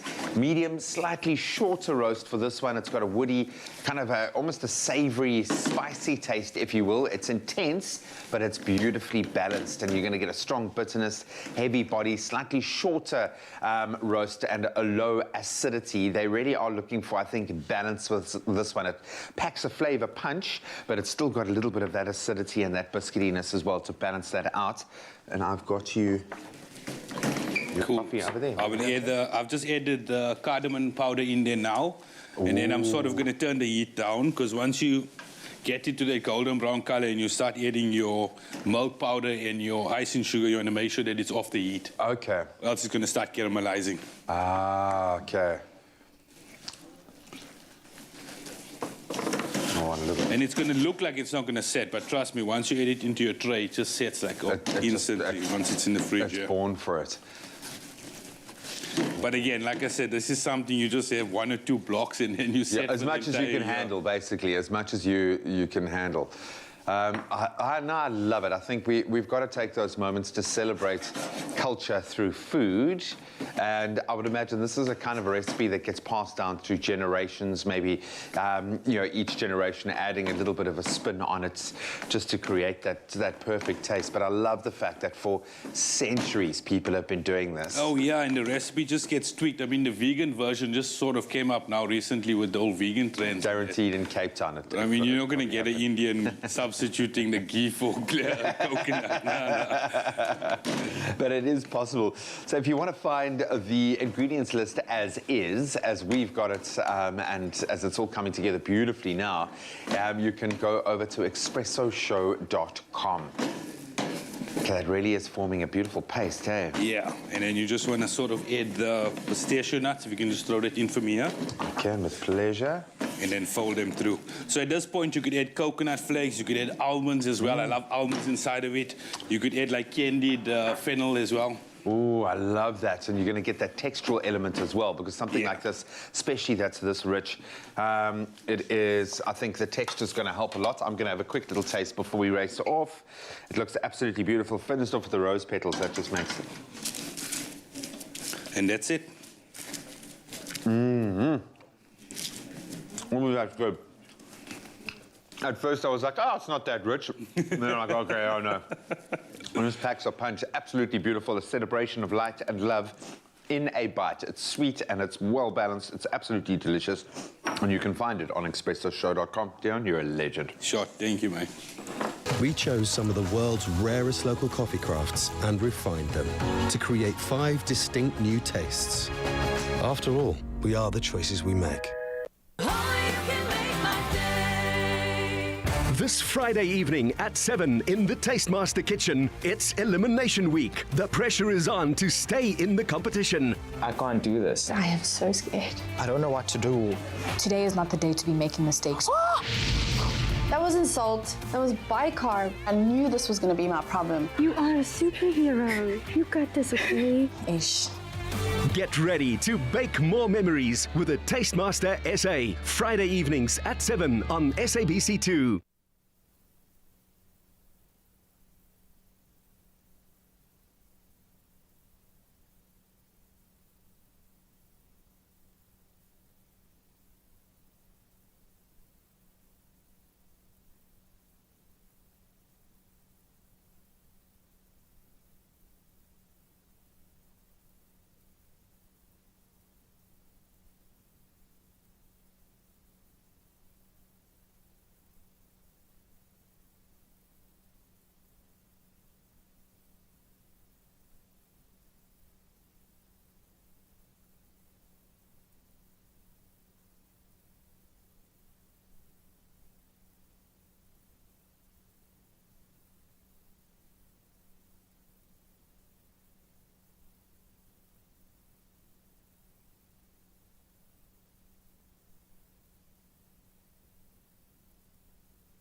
Yeah, let that loosen up the spine. Get ready to get excited about movies because JP Sebastian is here. It seems strange to me that we're going to sit and talk about anything other than Dune right now because other than Dune. Finally, so I say finally, like 2 weeks after its release, I saw it and it was everything. No, and this is more. your moment. I don't care. Like, we can eat up the time of the other movie. Exactly. You saw Dune. No, Gosh, it was so special. I think for me, the most exciting part was that it really did. It's the first step in a long rollout, and I think, yeah, it's. You grew up on the book. I'm really happy. Absolutely spot on. The casting was amazing. My biggest regret is that Jason Momoa can't continue. We don't know. Or maybe not. Be absolutely beautiful. So if you haven't seen Dune yet, go and do yourself a favor. See it on the big screen. Villeneuve's This is the Dune show for the next 20 minutes. Not it's Expresso. Just so special. But Expresso is going to shout at us. Let's talk about other movies. Let's talk about some other movies. But lest we forget, we are being treated to some amazing movies coming out. The big screen is back with a bang. Let's talk about The House of Gucci with... I mean, look at this cast! Yeah. This is a cast to end all casts. Can you spot Jared Leto? He's in the large man suit on the far left. Oh, really? Yes. So he actually... Give that man an Oscar. Gets to ham it up as much as he likes. But obviously the person front and center of all of this is Lady Gaga, who from just this trailer now, which, by the way, these are latest trailers that you're looking at, South Africa, came out this week. She definitely looks like she's in the running for a nomination. Wow. It's a little bit pieces of trivia. Now, Graham, you'd be annoyed if I stayed in this accent for the whole segment, Yeah. She stayed in accent for 9 months. For training. She, in her normal life, used this Italian accent that she was working on, so she was totally devoted. And obviously here plays the real-life person who murdered one of the Gucci family heirs. Ridley Scott is behind this, and that's really important because that dude loves power structures, whether it's Alien, the Wayland Company, whether it's Gladiator, you know, Maximus is, well... he loves an empire. He loves an empire. So same thing here, Gucci, like the collapse from within, the rot at the center of the core, but also absolutely beautiful to look at. Ridley Scott knows exactly what he's doing. Lady Gaga, shame, Adam Driver exists as well. Like you said, the rest of the cast, Al Pacino, good grief. I'm just trying to get over Adam Driver riding a horse in the sea with whatever commercial he's just done, Assault water planes after that. Well, the commercial, but absolutely, it looks beautiful. I think a couple of Oscars maybe in the offing here. Production design, set design, wardrobe. Cinematography. Exquisite. Yeah, wardrobe looks definitely. beautiful. Do we know when it's out? Oh, South Africa, this is 3rd of December this year. Let's move forward. A light year. Oh. Any guesses from where this is from? A light year? Buzz. Of course. This is what my child and I, we say to And infinity beyond. and beyond every day. I'll say I love you to the moon and back, then he'll say I love you to infinity and beyond. It's kind of sweet. it is very sweet. So maybe this is the first one. You're always wondering, what's the first one to take him to? I tried Peter Rabbit, age restriction. This is the one. So same studio, of course, Pixar, people who made Toy Story, people who made Inside Out, people who made masterpieces upon masterpieces upon masterpieces. Look at it. I don't know how, and you're going to see it just as the trailer gets a bit further in.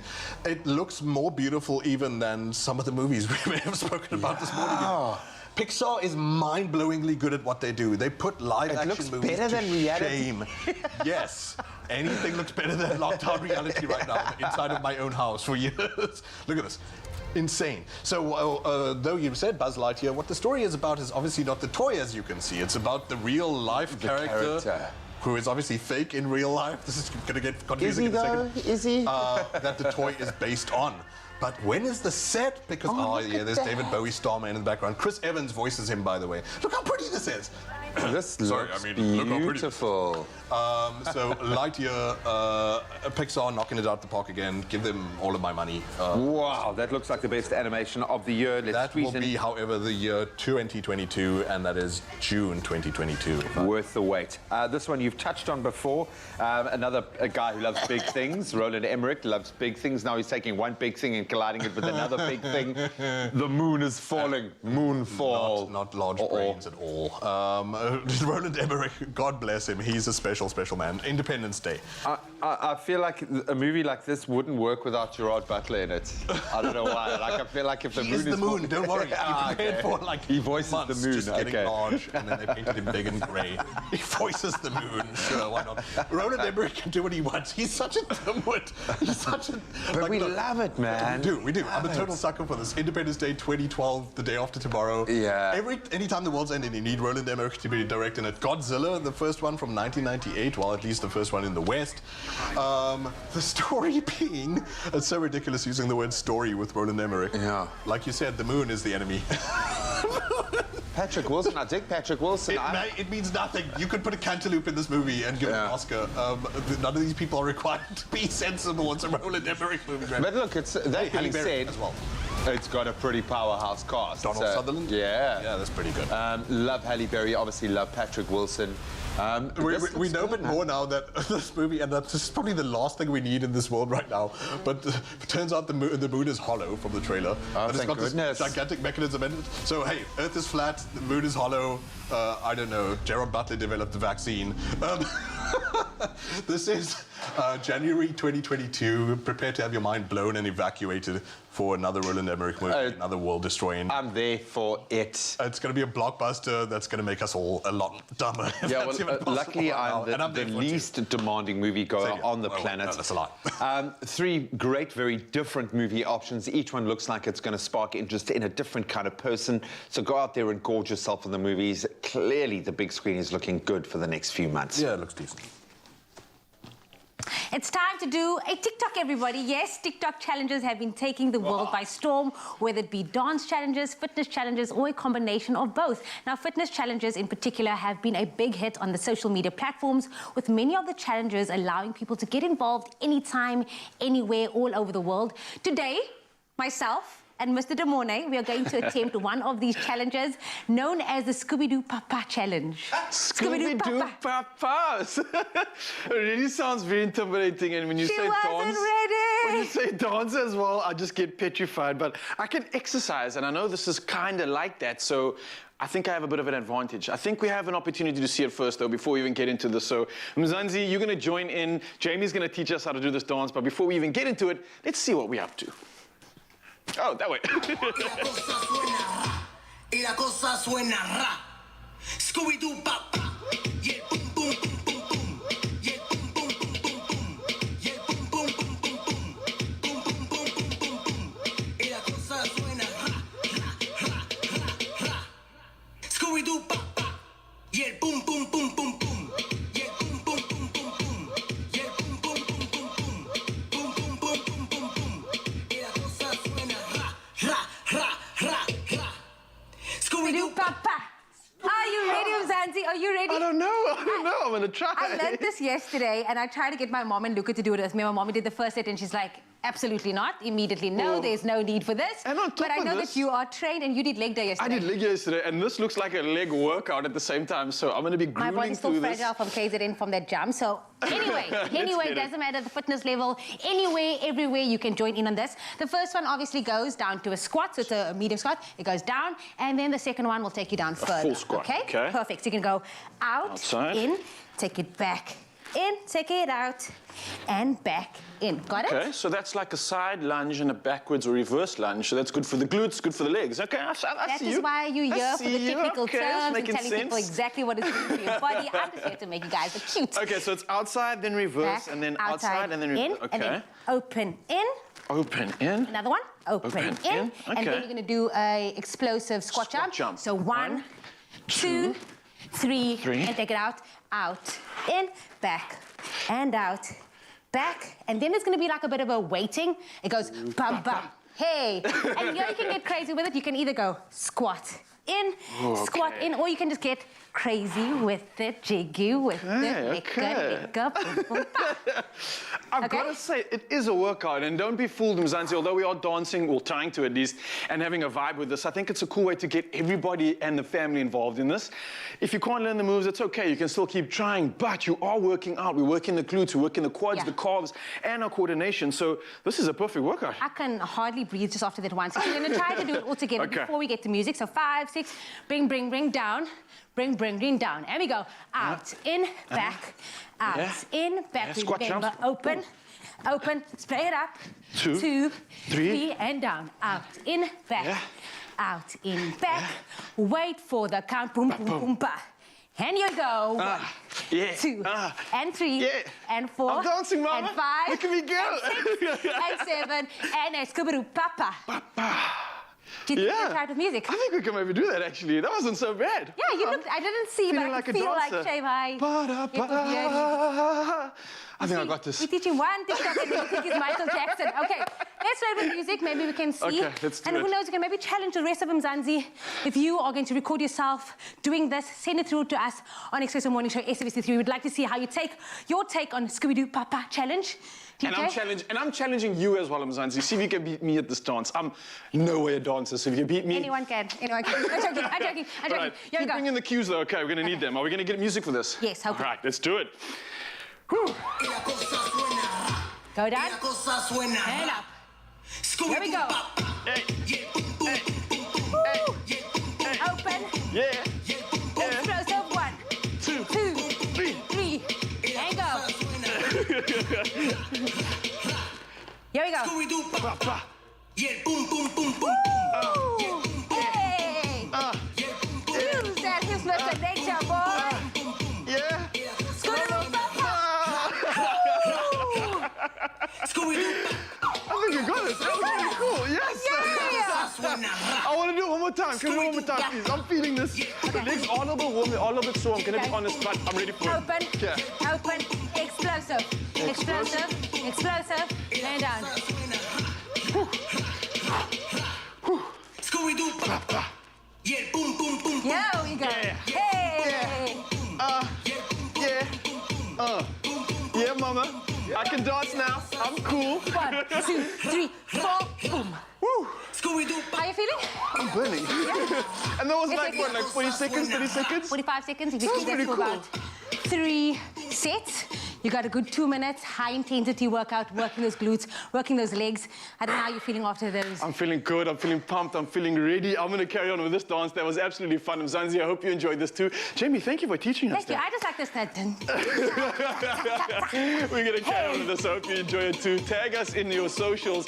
Bring it through. We want to see how you got these dance moves going. And maybe we'll share it with the rest of Mzansi and maybe put it all together and join you for it. But Mzansi, thank you. This is so good. I'm going to carry on burning these legs. Yeah, let's do it. Yeah, ba, ba, ba. Hey!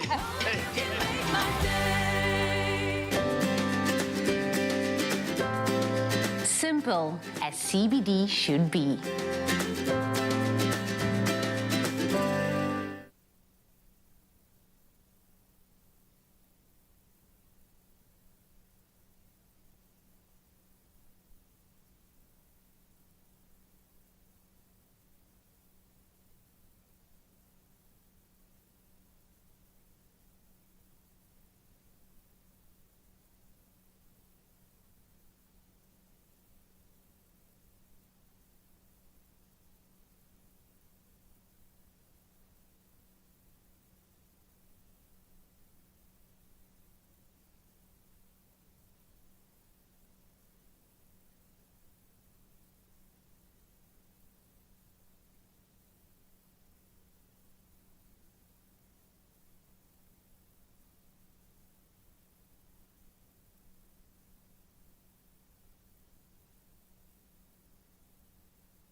It's my feel-good breakfast show.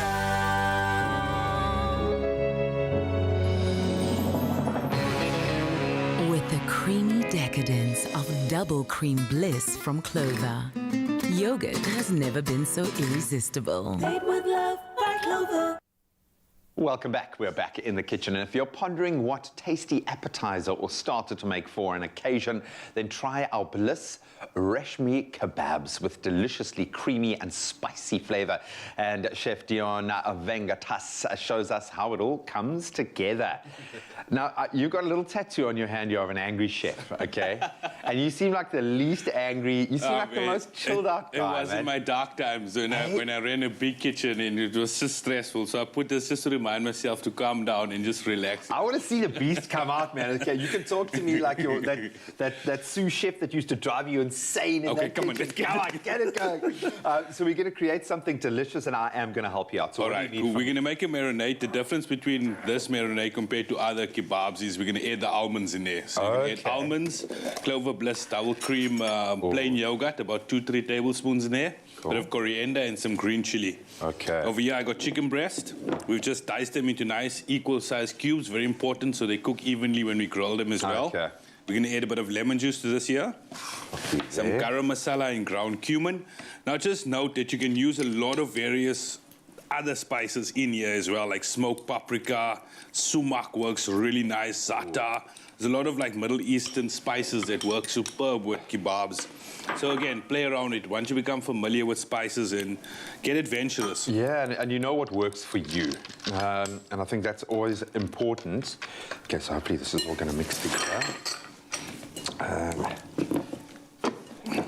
Yeah, so just a good blend so it's nice and smooth.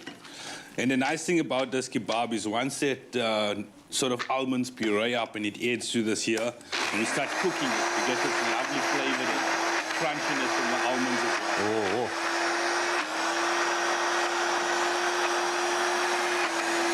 And I suppose what I appreciate this is you've got something that's also quite fresh and acidic as well. Absolutely. Which is, I think as a marinade yogurt is amazing. I'll often, if I'm making a curry, a chicken curry, I'll often marinate my chicken in a yogurt beforehand just to get that Because tenderizer. what the yogurt does, it kind of like penetrates through the chicken and tenderizes it completely from the outside inside of it as well. So it makes it like super tender. Okay, this is clover bliss yogurt, come together quite nicely, man. Yeah, that's perfect. Thank you. Nice job, eh? You see? Yeah, man. There's no chance of me shouting you here. Well, it's still early days. I might drop something. We're like 10 seconds from service. Come on! We normally leave the front of house to drop plates. You can see that. Oh my God, the smell from this is phenomenal. It's not kosher to eat raw chicken, but I'm actually tempted at this point. I love that, man, but not skimping on the flavor at all. So for those who don't know, a reshmi kebab is a non-vegetarian kebab, obviously, that makes use of cream and nuts in this marinade. But as Dion pointed out, you can take that flavor profile wherever you like. You can get experimental there, really push the boat out. And with the use of the Clover Bliss double cream plain yogurt in this recipe, you are guaranteed of delicious flavors thanks to that creamy indulgence. But it's also, as he pointed out, going to break down the fibers of that chicken as well. So I would let it marinate for a while. Hey? Oh yeah, like you can leave it overnight, preferably, you know, or you could actually add it straight onto the grill. But like we said, the yogurt does have a big effect on tenderizing it completely. And you can smell the freshness that pops the second you put it on the grill. Oh yes, wow! It all just those spices lightens up the kitchen here completely. And a nice flatbread tortilla with us here. Excellent. As it's grilling, you sort of just base it on top of it. Oh, absolutely beautiful. And I mean, if you don't have the ideal way to cook this is over like light hot charcoals. Ooh. You get the smoky flavor that comes through there. A little bit of char will go a long way with this one. Absolutely love that. It's fresh and it's relatively healthy compared to our sweet treats from earlier. I love the fact that we are using such a strong flavor profile. And I think often we're making kebabs, especially with white chicken meat, because you don't have a lot of fat there. There's not a huge amount of flavor. So you want to kind of ramp that up a little bit. That's where that yogurt helps in as well, you know what I mean? Absolutely beautiful. Then how do you know it's ready? You just got to sort of give it a turn around. You can give it a nice color all around. And then you can slowly turn it as it goes, turn the heat down so you get that beautifully cooked caramelization through it as well. Oh, absolutely beautiful. And you can see how nice the almonds are charring on there. Oh, so you're going to get that textural element there as well again, and bucket loads of flavor. Absolutely love it. And then I reckon, yeah, just like a naan bread. Oh, even some crisp lettuce cups will be perfect. Ooh. Yeah, like, you know, gluten-free, 100% fresh, summertime now as well. No need to go completely healthy, eh? Come on, we still want a little bit of indulgence in the kitchen. After that dessert we made earlier on, we got to, like, you know, swap the viewers to a healthier option. Balance out our karma in this kitchen. Absolutely love that. huge amounts of flavor. It's got freshness. It's got a beautiful balance. And I agree with Ian that this, I think, is the ideal finish for a braai or some hot coals. You get that beautiful caramelization and that char. Well, if you want to create these beauties, you can go over to expressoshow.com. We've got the full recipe list and a bit of a blow-by-blow of how you can arrive at that beautiful end result.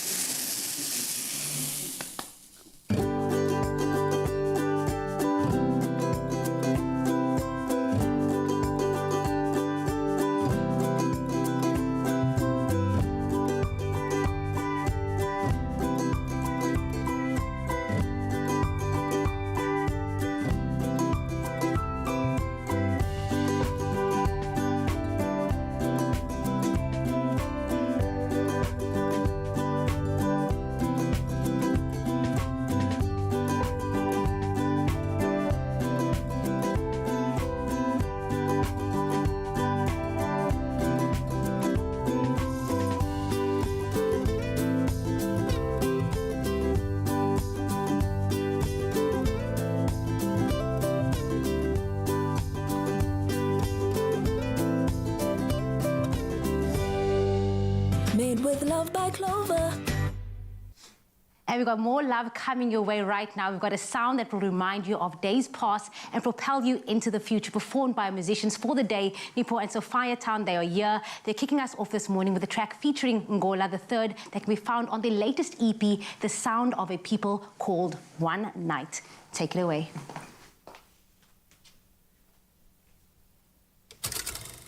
Sophia Town. Hey.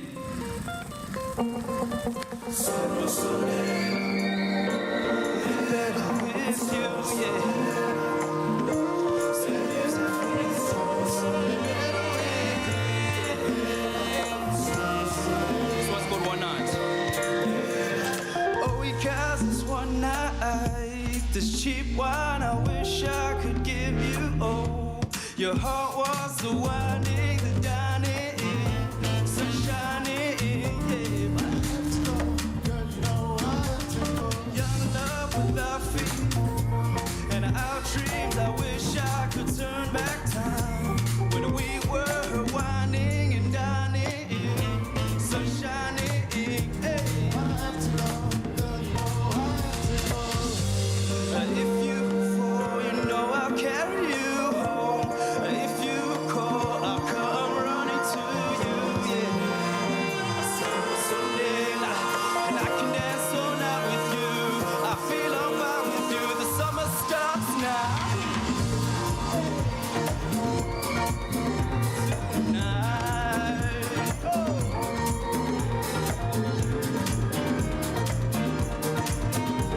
won't you dance with me? Won't you dance with me? Yeah, one night.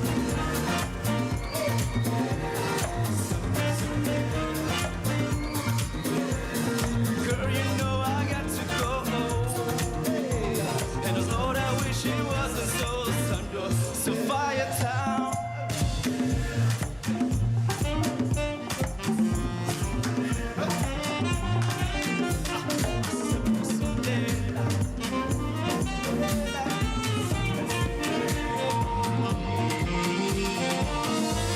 If you fall, you know I'll carry you home. If you call, I'll come running to you.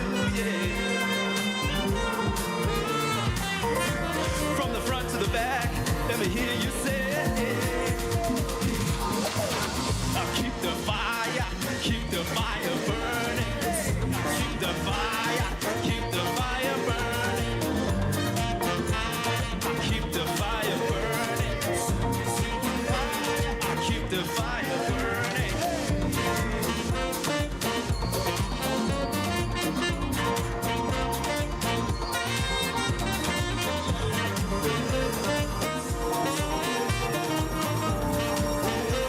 Sophia Town, break it down. If I had my way, then I would stay. If I had my way, then I would stay.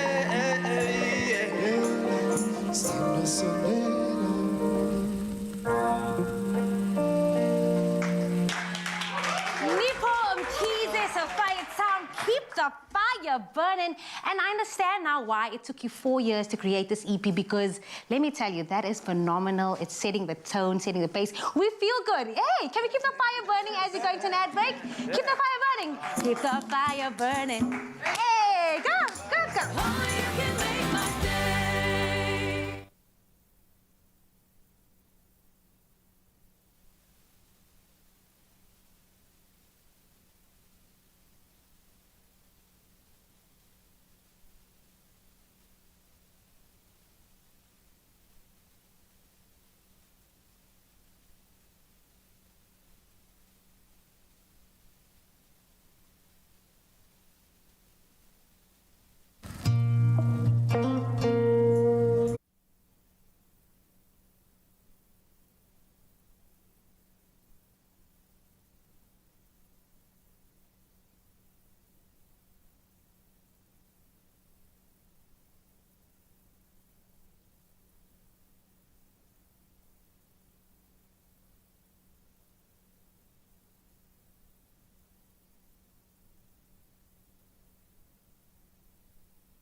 It's my feel-good breakfast show. Welcome back. You're still live with Expresso. A brilliant performance before the break. Cannot wait for a few more. We got a vibe, man. There is a vibe. We're going to keep the fire burning. No, in fact, right now, I'm going to test your morality. I'm going to test your morality as well. So I'm going to set the scene here with a little bit of a scenario. Now, I'd like to believe that we all have a moral compass within us, whether it's working or not, I don't know. But I think we all try to be as honest as possible. But what happens when money is involved? Time to find out in another round of Would You Rather? Dum, dum, dum, dum, dum. No, and it's good. We must have that for this one, because this is something that you might surprise yourself with, and you've got to be honest. Honesty, okay? Honesty is what I'm looking for here, guys. You just happen to be in a busy restaurant and you pick up a 100 Rand note on the floor, okay? 100 Randellas, okay? Would you rather try to get it back to the person who lost it, okay, who must be missing it, 100 bucks, okay? Or lol, finders keepers. Losers weepers. Exactly, because 100 bucks is a lot but a little. You know, it's one of those things, if you haven't noticed that you've lost 100 bucks, maybe you don't need it. You see that guy walking around going, sorry, have you seen 100 bucks, you know? Yeah. But I don't know, it's a difficult one. Raul, what would you do? That's a tricky one. You know what? I think 100 bucks, like you said, is a different amount of money to different people. Yeah. I would hate to be in the position where that was someone's last 100 bucks. Yeah. So I'd probably play on the fence. Pick up the money, not let anyone see, slide it in my pocket, and then just shout out, has anyone lost money? And give everyone the opportunity to say whether or not they did. If no one comes clean, and if they do, they've got to tell me how much it is. If they don't get it right, I'm sorry, it's mine. Yeah. You know what I mean? I don't know, that's kind of fair, right? That's fair, I don't know, I don't want that moral obligation and that thing on my conscience knowing that I took this person's money. But you put it in your pocket already, that's But I don't know who the person is, so technically it doesn't belong to anyone yet, unless they claim it. Hey man, it was on the floor, fair game. I would like to believe that I am just a vessel. So if the Lord wants to bless me with 100 Rand on the floor... I love it. And you know what? Sometimes, you know, these Do you know what blessings I come... have done? I've found money on the floor before, and then I'll slip it into the pocket of like a vagrant or put it just to blow someone's mind. Why are you trying to make us feel bad? No, but look, it's not my money, eh? Bearing in mind. But I've just always loved the notion of someone who, like you say, it might be their last 100 bucks, or 100 bucks might be life-changing for them. It might be 3 nights in a shelter. It might... I've always loved that thought of someone just like finding 100 bucks on them. So that would be my thing, is I'd be a bit Robin Hoodish about you win. You win. Okay, that You're a nice human. But let's see, obviously you guys have a far stronger, hopefully, moral compass than us. Let's see what you guys had to say. So we're starting with our main man, top fan Gary Orkamp says definitely A without a doubt. If rightful owner is gone, I would tip the waiter. Okay, I like it's kind of like on your vibe of like Robin Hood. Take that goodness and give it to someone else. I like that. I love that. So Mersha Mishka Abrams says, A, I'll try and find out who it belongs to. Mersha, you are a better person than all of us together, so we are happy for you. Obida Sali says, if I didn't see who dropped it, I think shared amongst the waiters, most definitely. Nice, guys. I'm loving this. I'm so proud of him, Zanzi. Yeah, I feel like a bad person. Yeah. No, waiters have it tough out there. They've had it even tougher than anyone else, I think, over the last kind of year or so. We have another one from Crunch. I can't see that. Crunch, for Courty, for Courty, says, someone dropped 100 Rand when he was taking out his wallet and I was behind him. I stepped on it so that he doesn't see it. And my son told him he dropped the money. I had to give it to him. Otherwise, finders keepers. Crunch, your son saved you from jail. I don't know, but I don't know what would happen.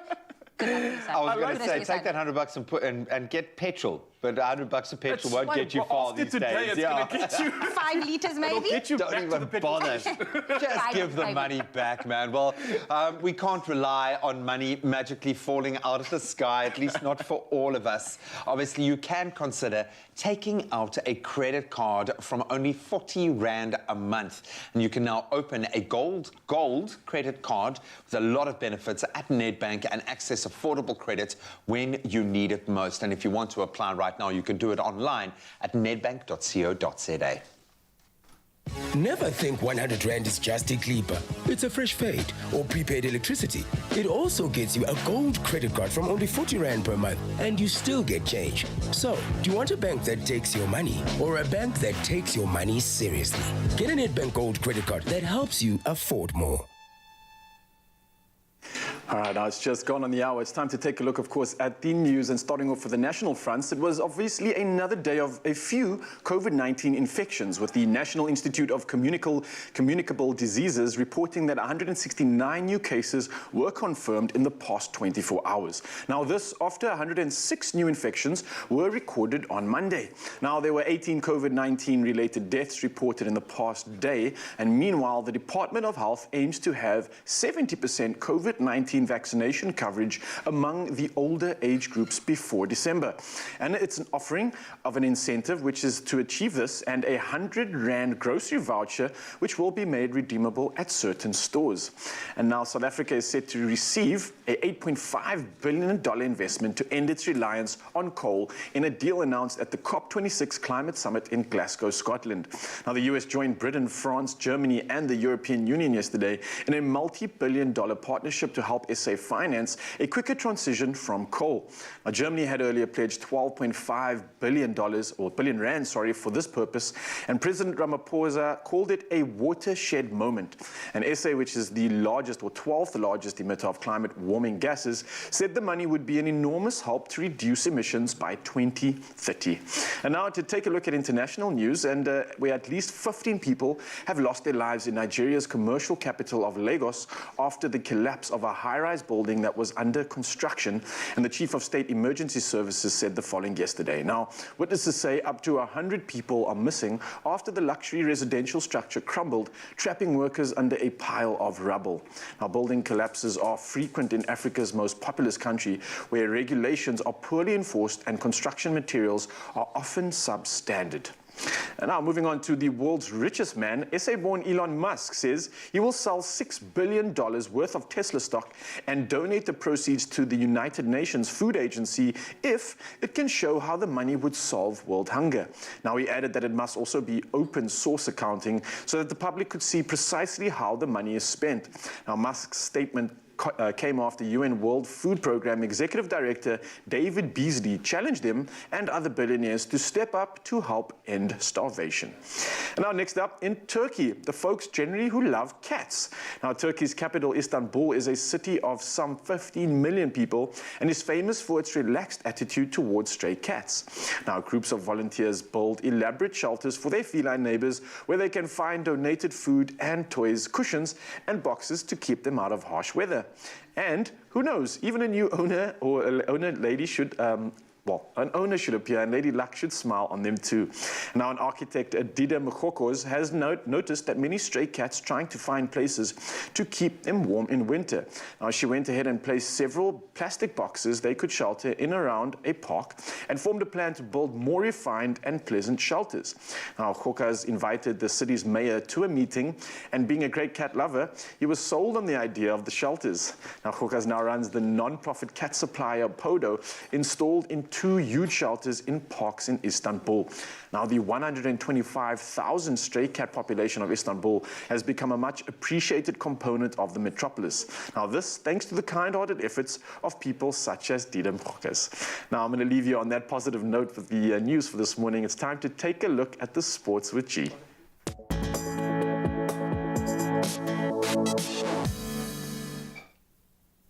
And the Proteas go marching on. Let's start with cricket this morning. South Africa have continued their push for that semi-final spot at this year's T20 World Cup with a 6-wicket win over Bangladesh in their penultimate group stage match yesterday.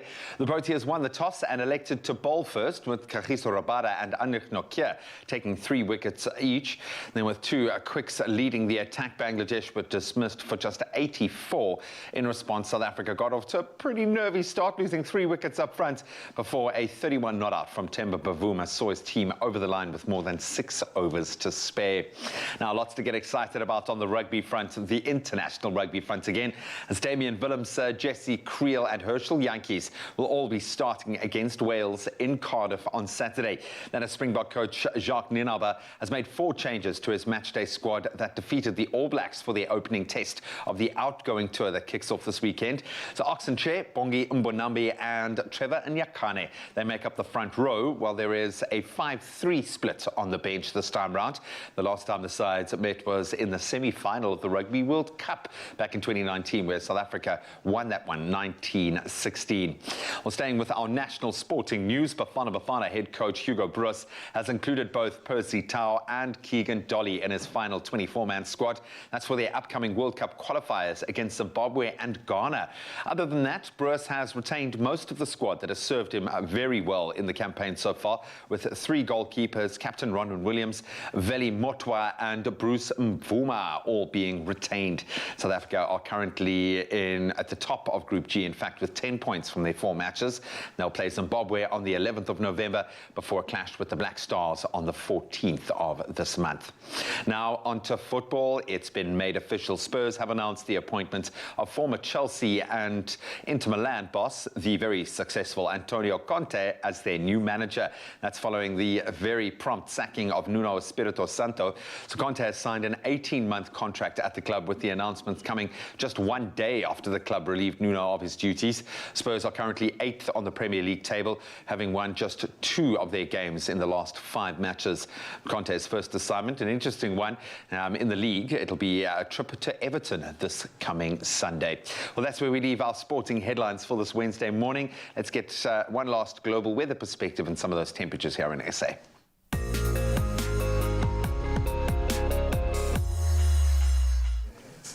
Thank you so much, G. And I start with some amazing news. Amazon founder Jeff Bezos has said his Earth Fund will spend $2 billion restoring landscapes and transforming food systems. He told the COP26 climate conference in Glasgow, which started yesterday, that he had grasped nature's fragility when he traveled in space. Entrepreneurs, including Bezos, have been criticized for spending money on trips into space instead of solving problems on Earth.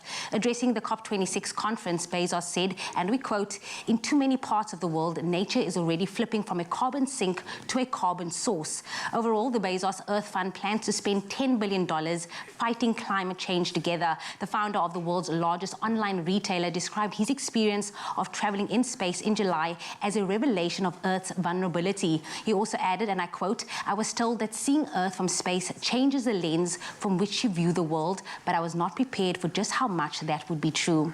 Let's hope with the world's powerhouses combining resources, we are able to preserve our beautiful planet that we live in. And of course, we couldn't start the day without a few sunrise features. So as we wrap up our last weather segment for the morning, let's recap the sunrise images sent in this morning. Nicole Snelling, our food stylist from Cape Town, kicked us off this morning with a stunning shot looking toward Muli Point, showing off the sky transitioning from dark hues of blue to a golden glow along the horizon. That was probably when she was coming back from a 10K run. The girl is getting fit. And then, of course, Niklas Meyer from Hartenbos sent this shot overlooking the entire area as the sun begins to break through some of that cloud cover. Stunning, stunning, stunning. And then Avril Roberts-Retief from Muizenberg captured this gorgeous glow cast across the sky as the sun comes up amongst a very cloudy sky. And then last but definitely not least, Linda McMillan took this breathtaking shot overlooking Durban, also looking a little cloudy as the day begins. But wherever you are, whatever you're going to do, make sure it is a feel-good kind of day. But here are your temperatures for this Wednesday. For you, Polokwane, it is a low of 16 that will peak at 29. If you do find yourself in Umbombela, expect a range of 15 to 26. For you, Pretoria, it is a minimum of 17 and a maximum of 32, as well as Johannesburg can be seen with a low of 16 and a high of 30. Mahikeng, 16, 33. The sun is definitely out, as well as in Klerksdorp, sun is also coming your way with a low of 14 and a high of 33. For you, Kimberley, it is a range of 12 to 28. Bloemfontein can be seen with a minimum of 7 and a maximum of 27, as well as Richards Bay with a low of 16 and a high of 25. For you, Pietermaritzburg, it ranges from 11 to 25, and then South Africa's playground at Durban can be expected with a low of 18 and a high of 24. Mthatha, for you, if you're out and about, do expect a range of 11 to 26. East London, 15, 23, as well as Craddock can be seen with plenty of sunshine with a range of 8 to 30. Gqeberha, for you, 14, 21. George, sun is also coming your way with a range of 12 to 20. And if you do find yourself in the mother city, Cape Town today, 25% chance of rain today. However, it is a range of 15 to 19. Worcester, for you, 9, 23. Sutherland, 3, 20. And the last but definitely not least, Uppington, ranges from 15 to 30. And that is where I leave your weather here on your Feel Good Breakfast Show. Oh man, getting to know the band, and they're about to perform once again for you. We're back on the Expresso stage with our phenomenal performers for this morning, Nipo and Sophiatown, and they're going to give you, I think right now, the strength to hold on with this performance of this next song off their EP. This is The Sound of a People, and of course the song is called Bambalela. Take it away, gents.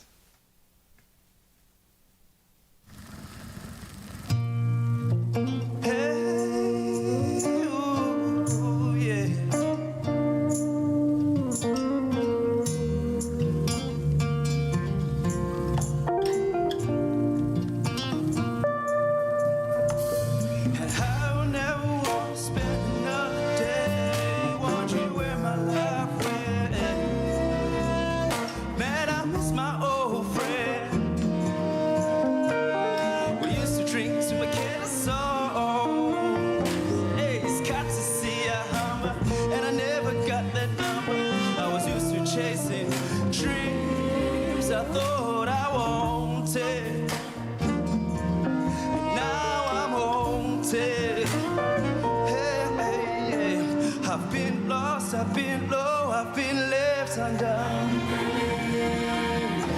Get the shackles off my feet so I can run,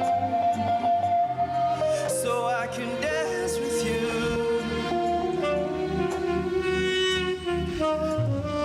To the middle of the night by the ocean side, in the summertime, to an old and gray, to the countryside, with your gorgeous smile, through the darkest night, when life takes you under. Bambalela, Bambalela, Bambalela, Bambalela, Bambalela. Been lost, I've been low, I've been left undone, yeah. Get the shackles off my feet so I can run, so I can dance with you. To the middle summertime to an old and with gray to the countryside with your gorgeous smile through the darkest night when life takes you wanting it out.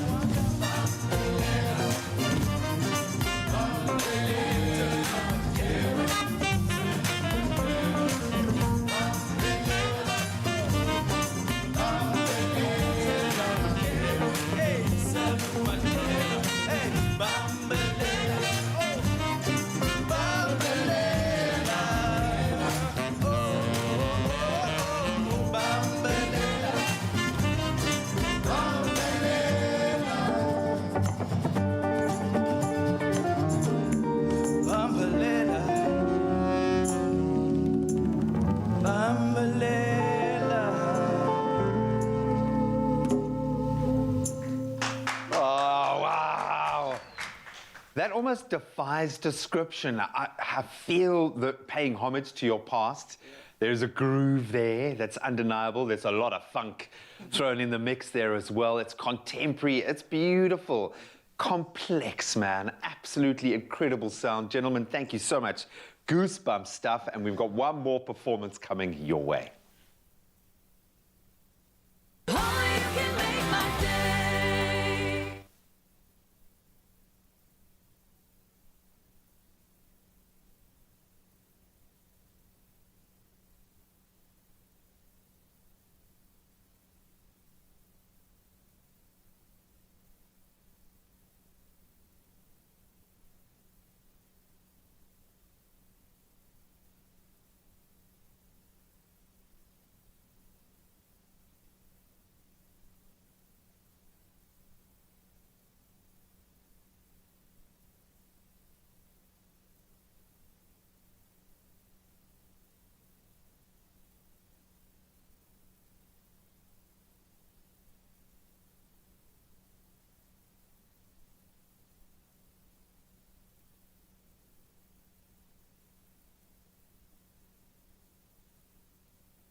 When last have the three of us been together?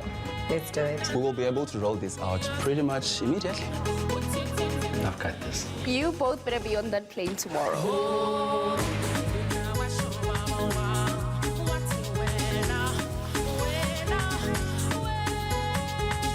Our Monati keeps friendships flourishing with freebie SIM-only 6 gigs at $289 per month with loads of extras. It's my feel-good breakfast show.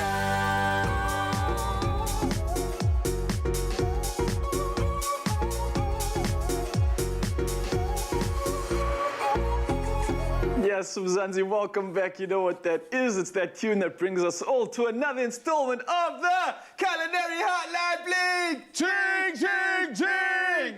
Yes, you know how much I love this part of the morning. And we are joined by the one and only, our favorite chef, Clem Chef. Is here to serve us with all the good stuff. Now, if you have any questions for Clem Chef on all things in the kitchen, then you can call us right now. It's 021-110-5552. Now, tomorrow is a big day, everybody. Obviously, you've seen the show on Monday. You've seen it today as well. It's a special day. Hindus around the world will be celebrating Diwali, or otherwise known as Diwali.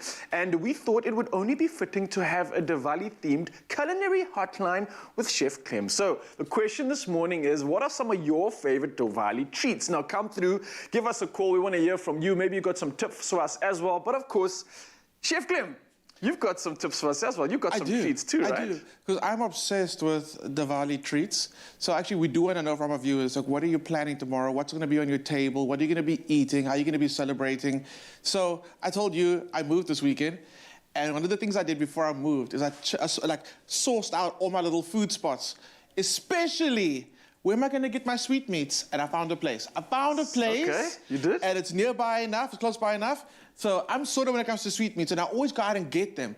But today we're going to try and make our own. Okay, I was going to say, because not all of us know your plug, so we need to figure out how to make this, right? No. But we'll share. Okay, so what are your favorite, like Diwali? Okay, what do you...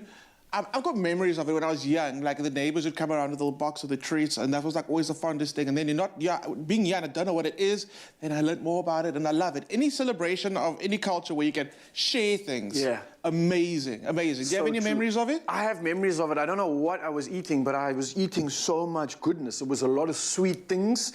I would remember the sugar rush afterwards and going to play with the kids outside and just being like, wow, and there was also like colors and powders and things going around as well. But I never knew what I was actually eating. And I've heard this term, sweet meats. I'm still searching for the meat in it all, but I've got the sweetness. So let me actually the point. We got burfi over here, which we're going to make in a little bit. Yeah. So what's next to that? Is that slange cheese?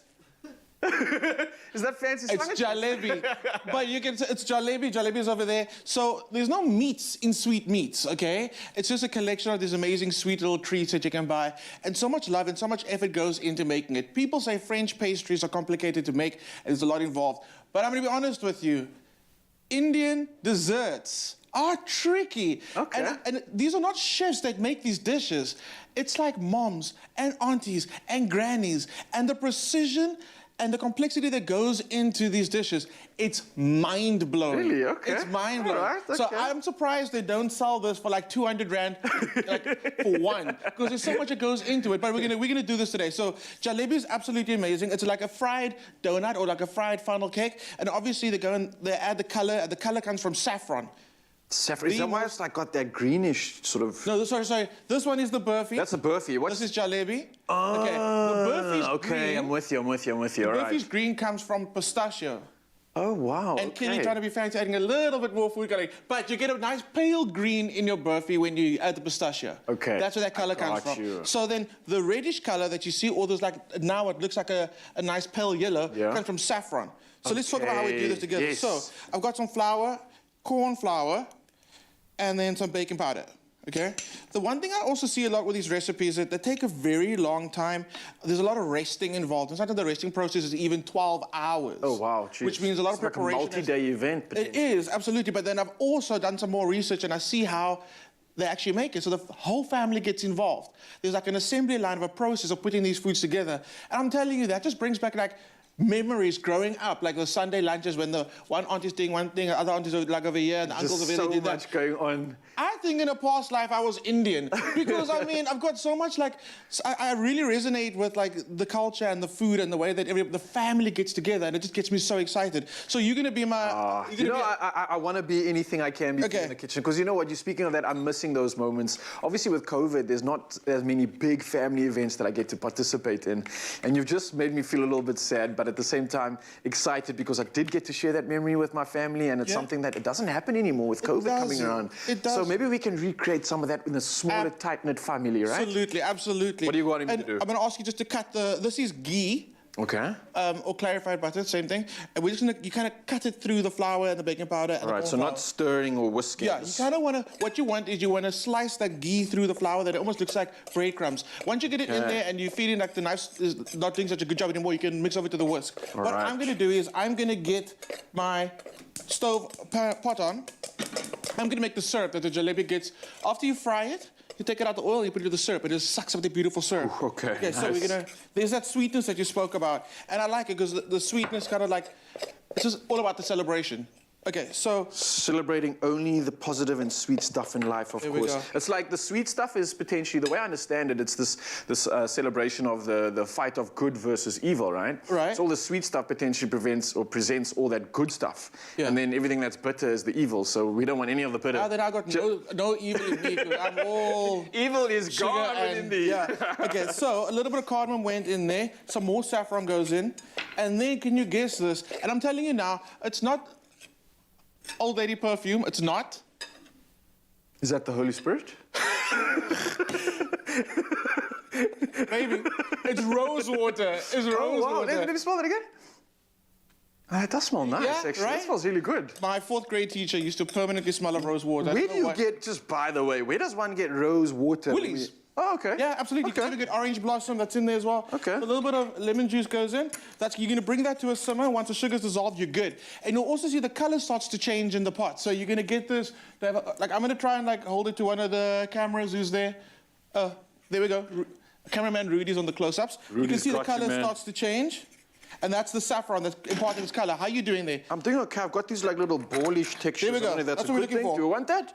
That's good. All right, well, my work here is done. So what I did was I took some saffron, toasted in the pan a little bit, literally just for like 5 seconds, okay? You don't want to smell it. If you can smell it, it's like got like a almost metallic-y, earthy scent. Okay. If you can smell it, you've gone too far. And you don't want to burn this. It's so expensive. So again, 5 seconds, and it dries up, and then you just crush it, okay? That's going to go into our yogurt, and then you're going to give this a good mix. All right. And again, immediately, as soon as I add it, Go into that like little yellow, orangish There we go. sort of color. whoop. I honestly, like, you can totally tell when saffron's in there because it doesn't give you that almost turmeric-y color. It's got a more rich yellow. Then what I want to do is get my spatula. So here's the thing. Once you mix this into your flour and your clarified butter, you have to let this rest for 12 hours. You want to give the flour, the dry ingredients, a chance to really absorb all the moisture that's in there. Okay. That's where the waiting comes in. So essentially, if you're going to make this for tomorrow's celebration, you've got to start now. You're going to start right now. As soon as we're done with this, you need to get into the kitchen and start prepping. The show ends at 9, right? Yes. Yeah, at 9. Perfect timing. Started. Okay, cool. So this is what you're looking for, this texture. You're going to let it rest, and then, like I said, you're going to give it the chance to hydrate, and then what you're going to do is you're going to knock it down, like removing all the air out of it. Then you're going to put it into a piping bag. I was going to do this, but do you want to go? Ooh, are you sure? Yeah, why okay, not? well, let's try. Why not? Let me see. Show him, Zanzi, how potentially easy this is. There we go. So the technique is you kind of want to do like a little spiral, but then you want to like overlap it slightly so it can hold its structure. We've done the smaller ones, but I love the slightly bigger ones. You can go as big as you like. So I'm popping it in here. No, into the oil. Into the oil. Okay. The oil's hot already? It is hot. All right, so spirals, right? Yeah.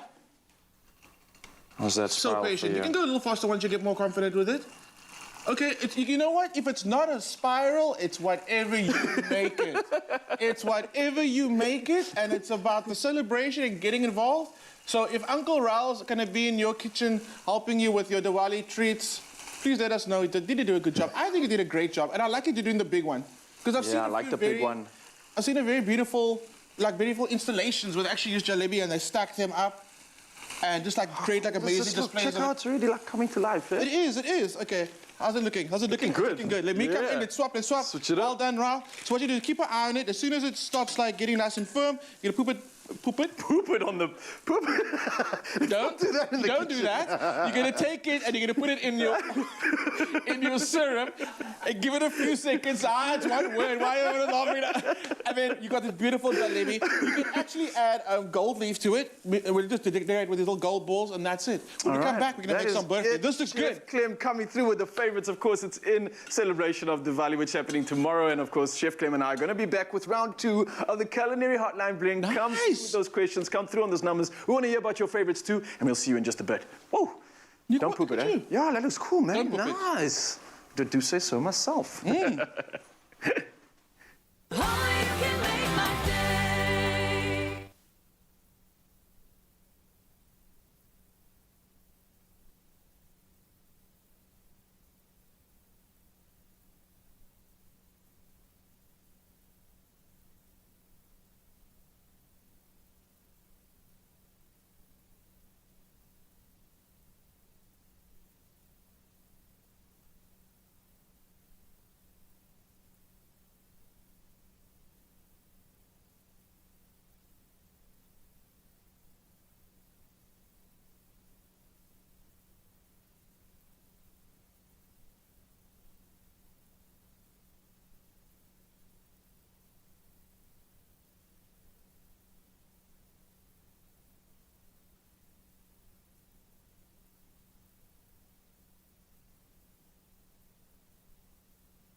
Thank you so much for keeping it locked. Time to get excited. Another thrilling episode of Mzansi's newest and very thrilling cooking reality competition show, Colour Your Plate with Koo, is hitting our screens on SABC2 at 7:30 tonight.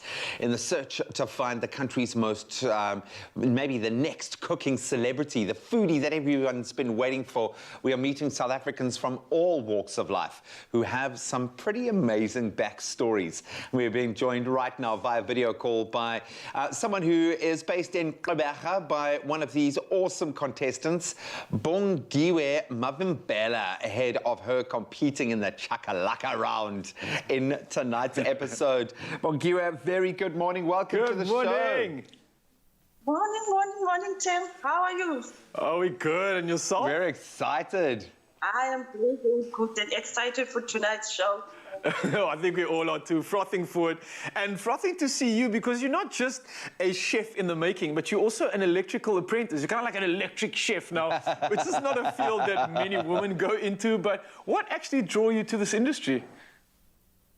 I've always been a rose amongst the thorns. My dad and my brothers, growing up with them, so there was always something to fix around the house, and I was always curious about that.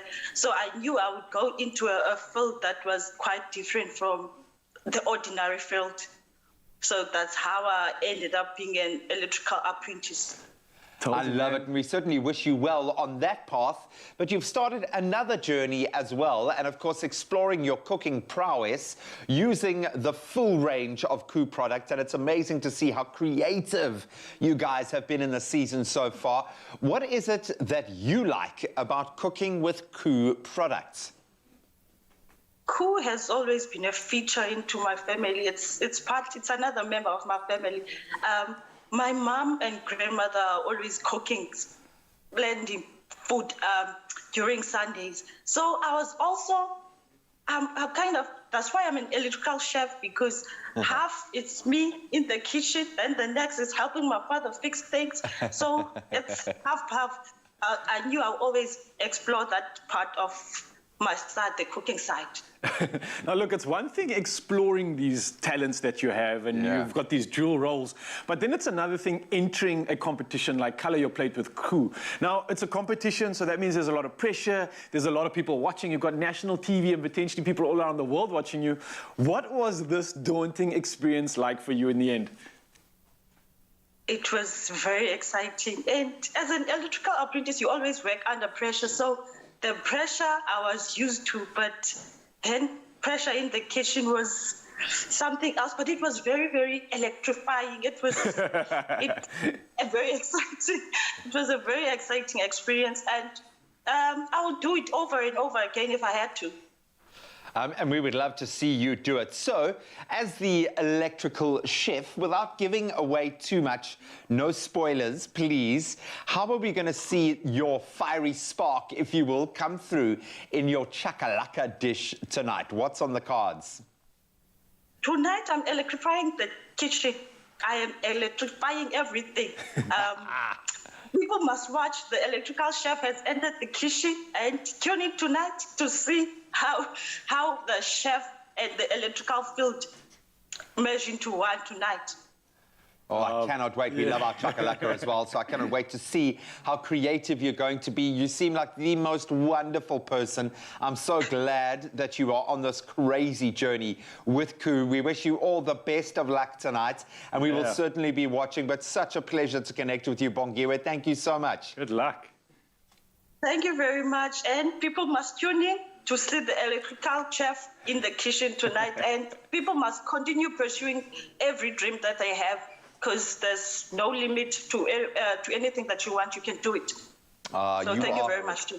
You are proving that. Thank you so much, Bongiwe. She's got this spark in her energy as well. Excuse the pun there. But for you, Mzansi, be sure to catch Bongiwe in action tonight. It's the episode of Colour Your Plate with Koo, as the contestants are put to the test with chakalaka as the ingredient. And you can tune in from 7:30 p.m. tonight on SABC2 with repeats on Tuesday mornings at 10 a.m. And find out who else will be in the running to become South Africa's next cooking electrical celebrity.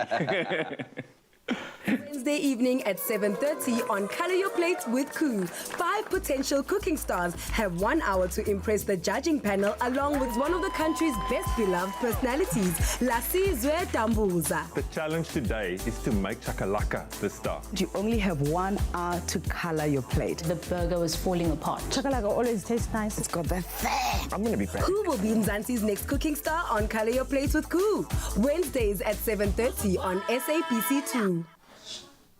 Mzansi, what I want you to do right now is take out those Boney MCDs, take out the Mariah Carey. Christmas is less than 8 weeks away. Yes, you heard it right here. If you're on the hunt for Christmas gifts, maybe you're an early shopper, we've got you covered this morning. Danielle Weekly, editor-in-chief at Modern Christmas, is here with curated gifts, perfect for everyone you love. And I'm so lucky that you got tasked to do this because I hate this time of the year. I love the time of the year. I hate buying gifts.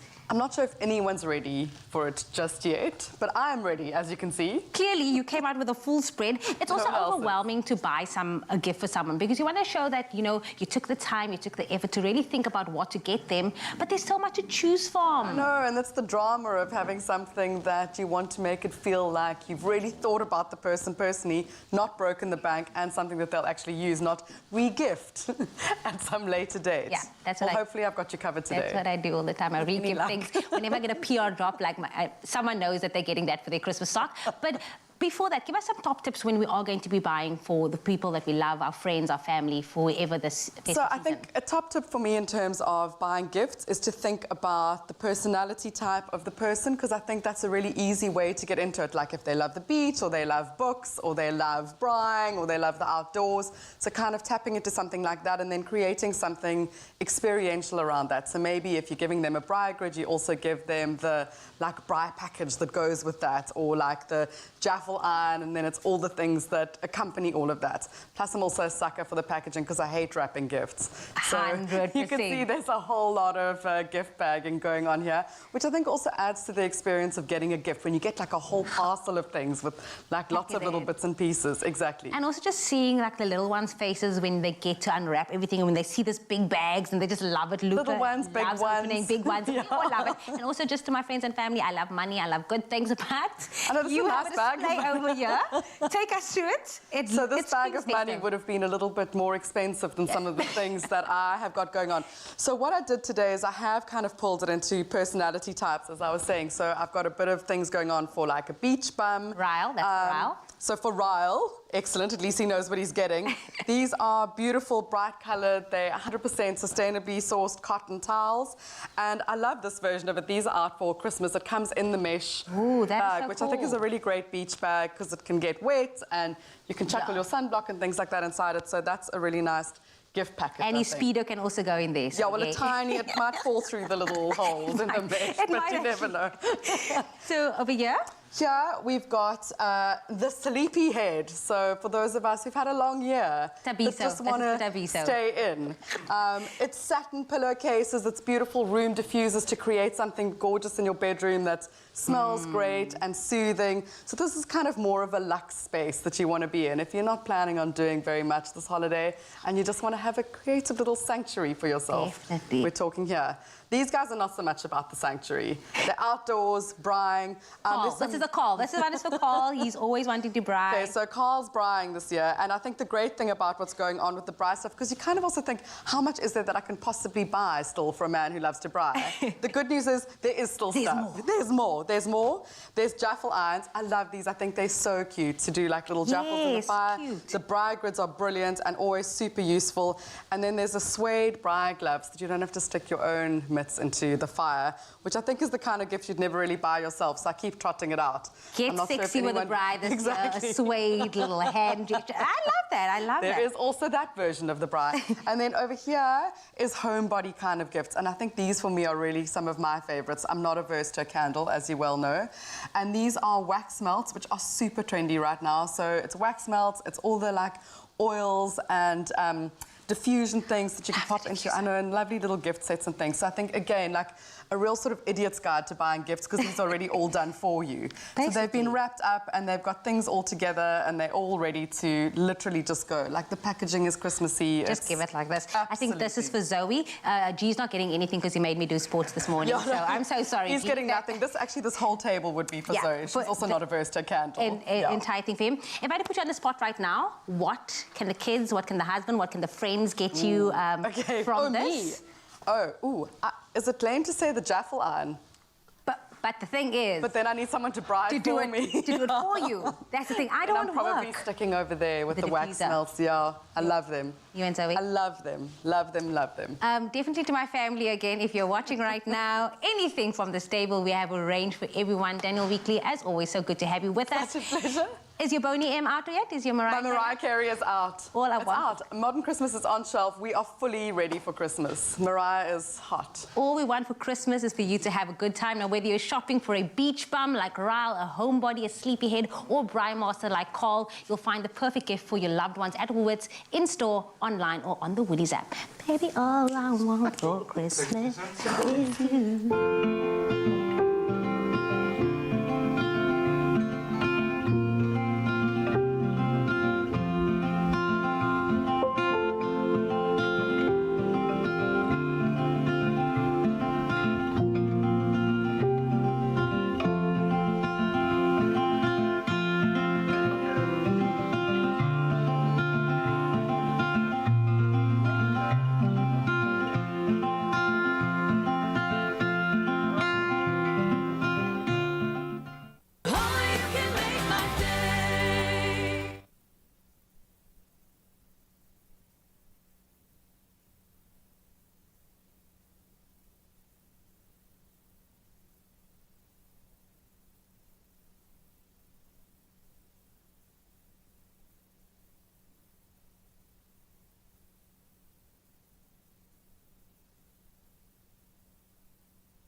Never there to take my breath away. Always here but never wanna stay. In the glance you took my breath away.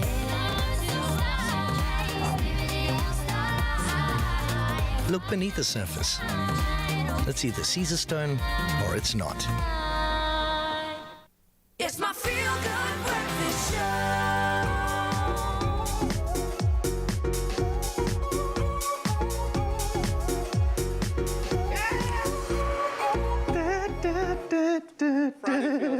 Friday feels in the middle of the week. I love it. And we are continuing with the celebrations of all things Diwali, or otherwise known as Diwali. And of course, Clem Chef is here and he's sharing some of his favorite recipes. And if you have any special recipes you want to share with us, then send it through. It's time for us to share everything. It's the Culinary Hotline Bling. It's happening right now. Any questions you have, come through on our hotline. It's 021-110-55552. So many questions that the man himself can answer. And we've been chatting about all these beautiful things when it comes to desserts, right? Which have absolute... Hey, speaking of desserts, we've got to treat the call. The call's coming through. I think it's Carl Wasty because he's normally in the kitchen and he's feeling left out. Let's see who it is.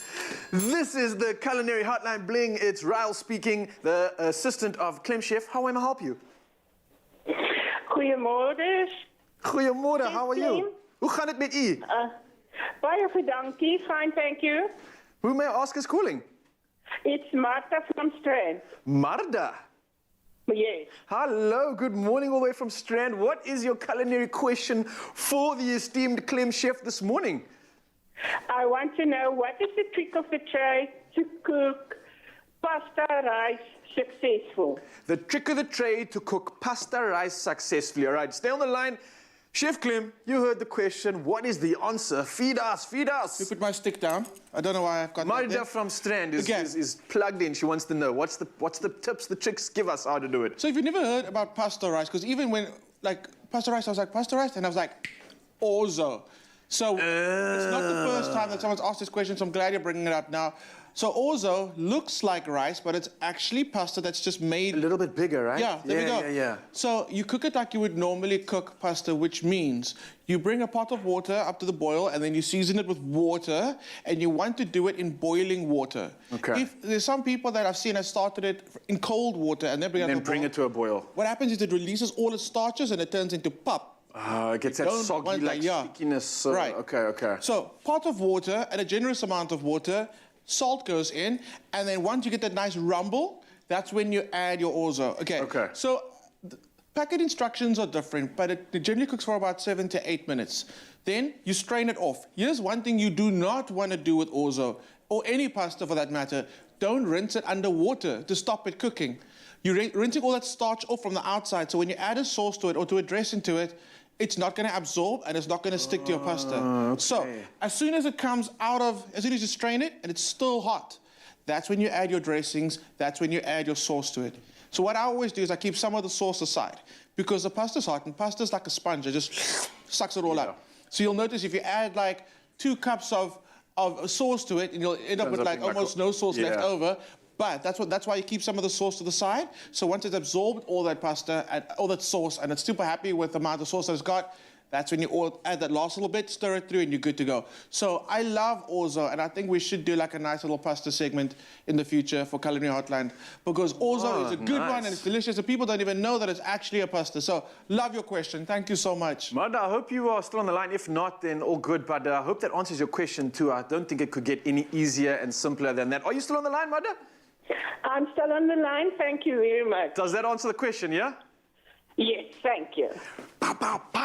Another one bites the dust. Yes. Yeah, we got it right. Mother coming through with questions. I know I talk really fast about this, okay, because I've got a little bit, like, short time, but it's on YouTube, so you can go back and go check it out again. Yes, you can. And if you're getting distracted by all the magic happening over here, you can always go back, push pause, and make sure you've got everything. But we were talking about desserts, right? We were talking about celebrating tomorrow. It's Diwali. Yeah. We're talking about favorite desserts. We've already done the jalebi. We've made some rustic jalebi and some twirls over there. I like how it came out. I don't think there's a wrong way. As long as it comes together, it's beautiful. I think everyone in the family should, like, with assistance, make this, and that's yours, and you know it's yours. Okay. So I think it's pretty cool. Let's talk about another favorite, of course, because there's so many to talk about. I know you've got one lined up for us. What exactly? The burfi. Burfi. Okay? Or burfi. All right. Got to be a proper. That's the pistachio one over there. So let's start. So I've got some powdered milk in here, and I love using powdered milk. It's absolutely amazing. Then I've got some dessert cream, the one that you get in the can. It's nice and thick. Okay. Okay. When, like, you look like you haven't seen dessert cream before. No, because we don't use it. Powdered milk like this actually as well. To be honest, it's been a while since I've actually used powdered milk. To be honest with you, powdered milk is really great. I've got a little chef's trick. When we make chicken stock, you can actually coat the chicken bones or chicken wings. Oh, in that. Oh. And then roast it. It brings up more of the protein flavor out of it. Nice. Okay, so what we're doing is we're kind of cutting again. We're cutting this time the cream through the powdered milk. So similar to what I did in the bowl. Similar, just an advanced larger version. scale. Okay. Still getting that same texture, so not too lumpy, but a little bit refined at the same time. There we go. Okay. And then to that, we're going to add all our beautiful aromatics. We've got some pistachios, which is just ground up, and a lot of recipes. What is this thing, by the way? Like a little KitchenAid? What is it? It's a food processor. Yeah. Oh, okay. And they're really great. I mean, it makes your life so much easier. Yeah. Otherwise, you're just going to be working that bowl. Forever. Let me just turn. Working those buys. Down a little bit. Again. Ground pistachios, ground almonds, ground coconut, or coconut, desiccated coconut has already been broken up for you. Yeah. Cardamom goes in. Then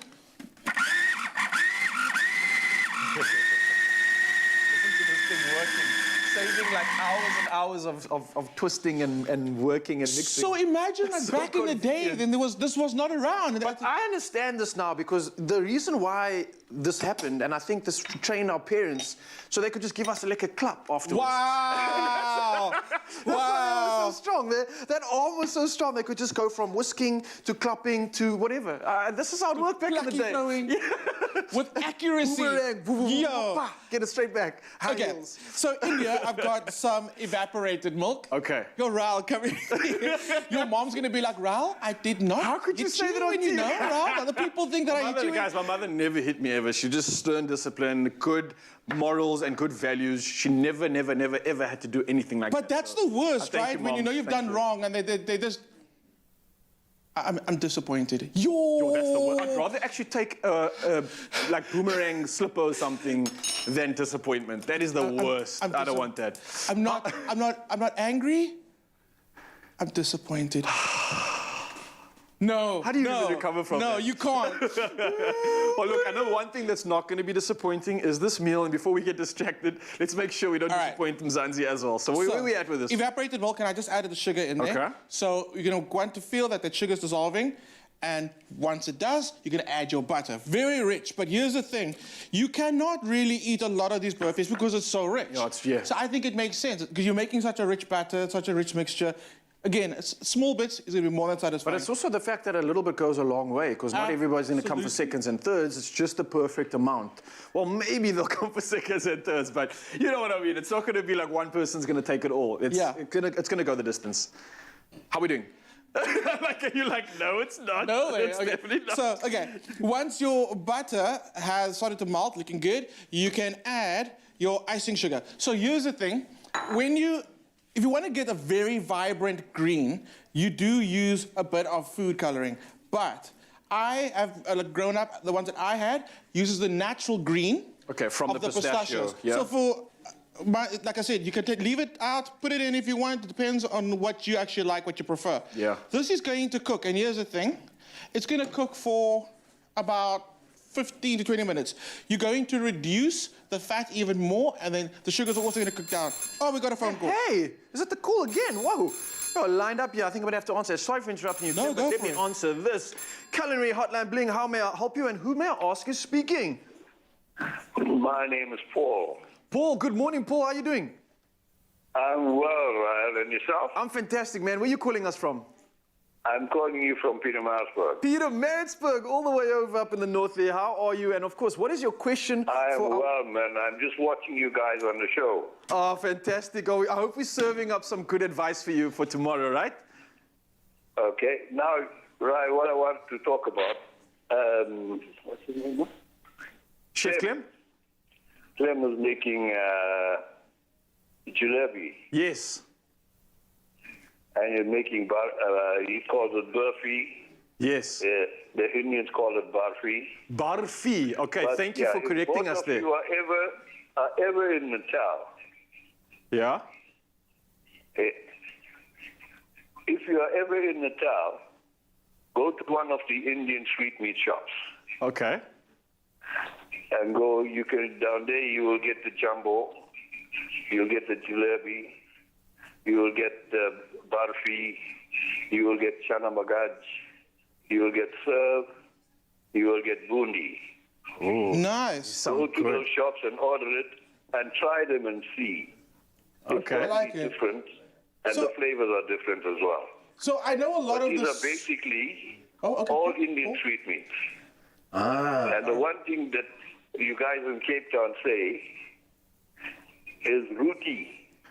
Oh, we call it. Okay, It's so not Paul, roti, so there's it's this roti. huge thing, right? In Cape Town, we say roti, but everywhere else in the world is roti. Roti. And it upsets people. So, like, I kind of like, I suppose it's like it just happened. Even like you said, it's burfi. Yeah, I think that the ways of pronouncing things definitely change wherever you go. And I appreciate when people feel so strong about it, and then when you go roti and they go, say what now? Yeah, I feel like we might have offended Paul there as well. Paul, if you are or not still on the line, apologies if we've ever butchered any names on the show here, but I can't thank you enough for coming through and obviously schooling us. There. I got a question for Paul. I think he's just dropped off the line, but I think it's imperative and it's so important that he does actually educate us. And Okay. Mzansi, because this is possibly his culture, and we want to do it the justice it deserves. So Burfi and Roti is now officially going to be the names. If anyone says it any differently. Don't say that because Cape Town's going to come through now. Cape Town's But I've got a question for you on social media. We've spoken about a lot of the sweet treats. What are some of the savory treats you're going to have if you're celebrating tomorrow? What are some of the savory foods you're going to be enjoying? I'm really interested. Also, if you want to invite me over to your house for some celebrations, my number's 082... But absolutely, please share some of the recipes you're going to be enjoying tomorrow.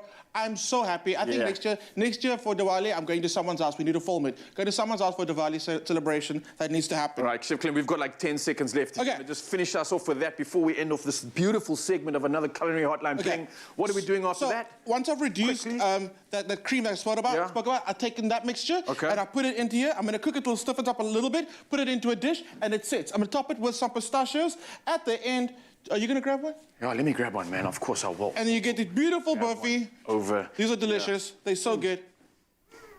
So good.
It's my feel-good breakfast show.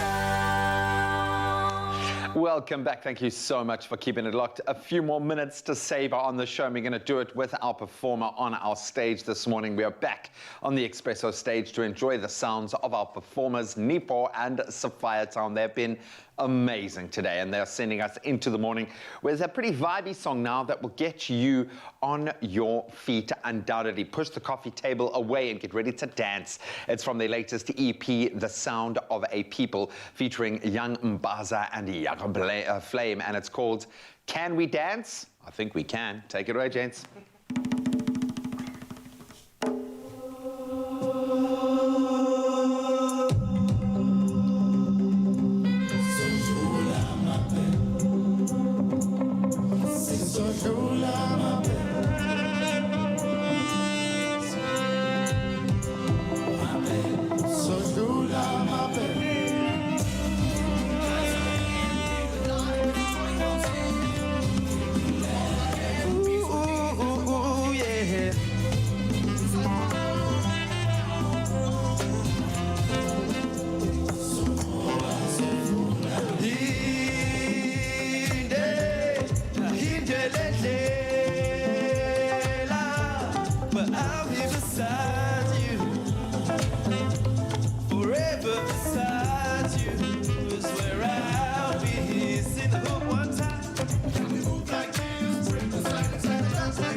gentlemen, please take a bow, you legends. Absolutely awesome this morning. Nipo and Sapphire Town bringing the fire.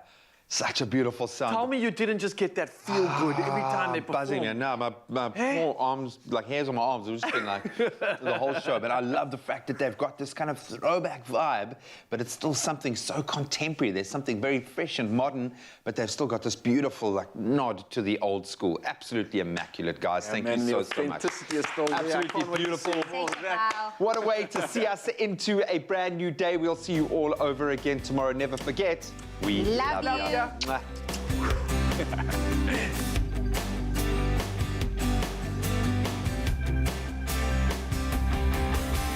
Nothing beats being free for breakfast with the team or having family brunches for life as it used to be. Made with love by Clover.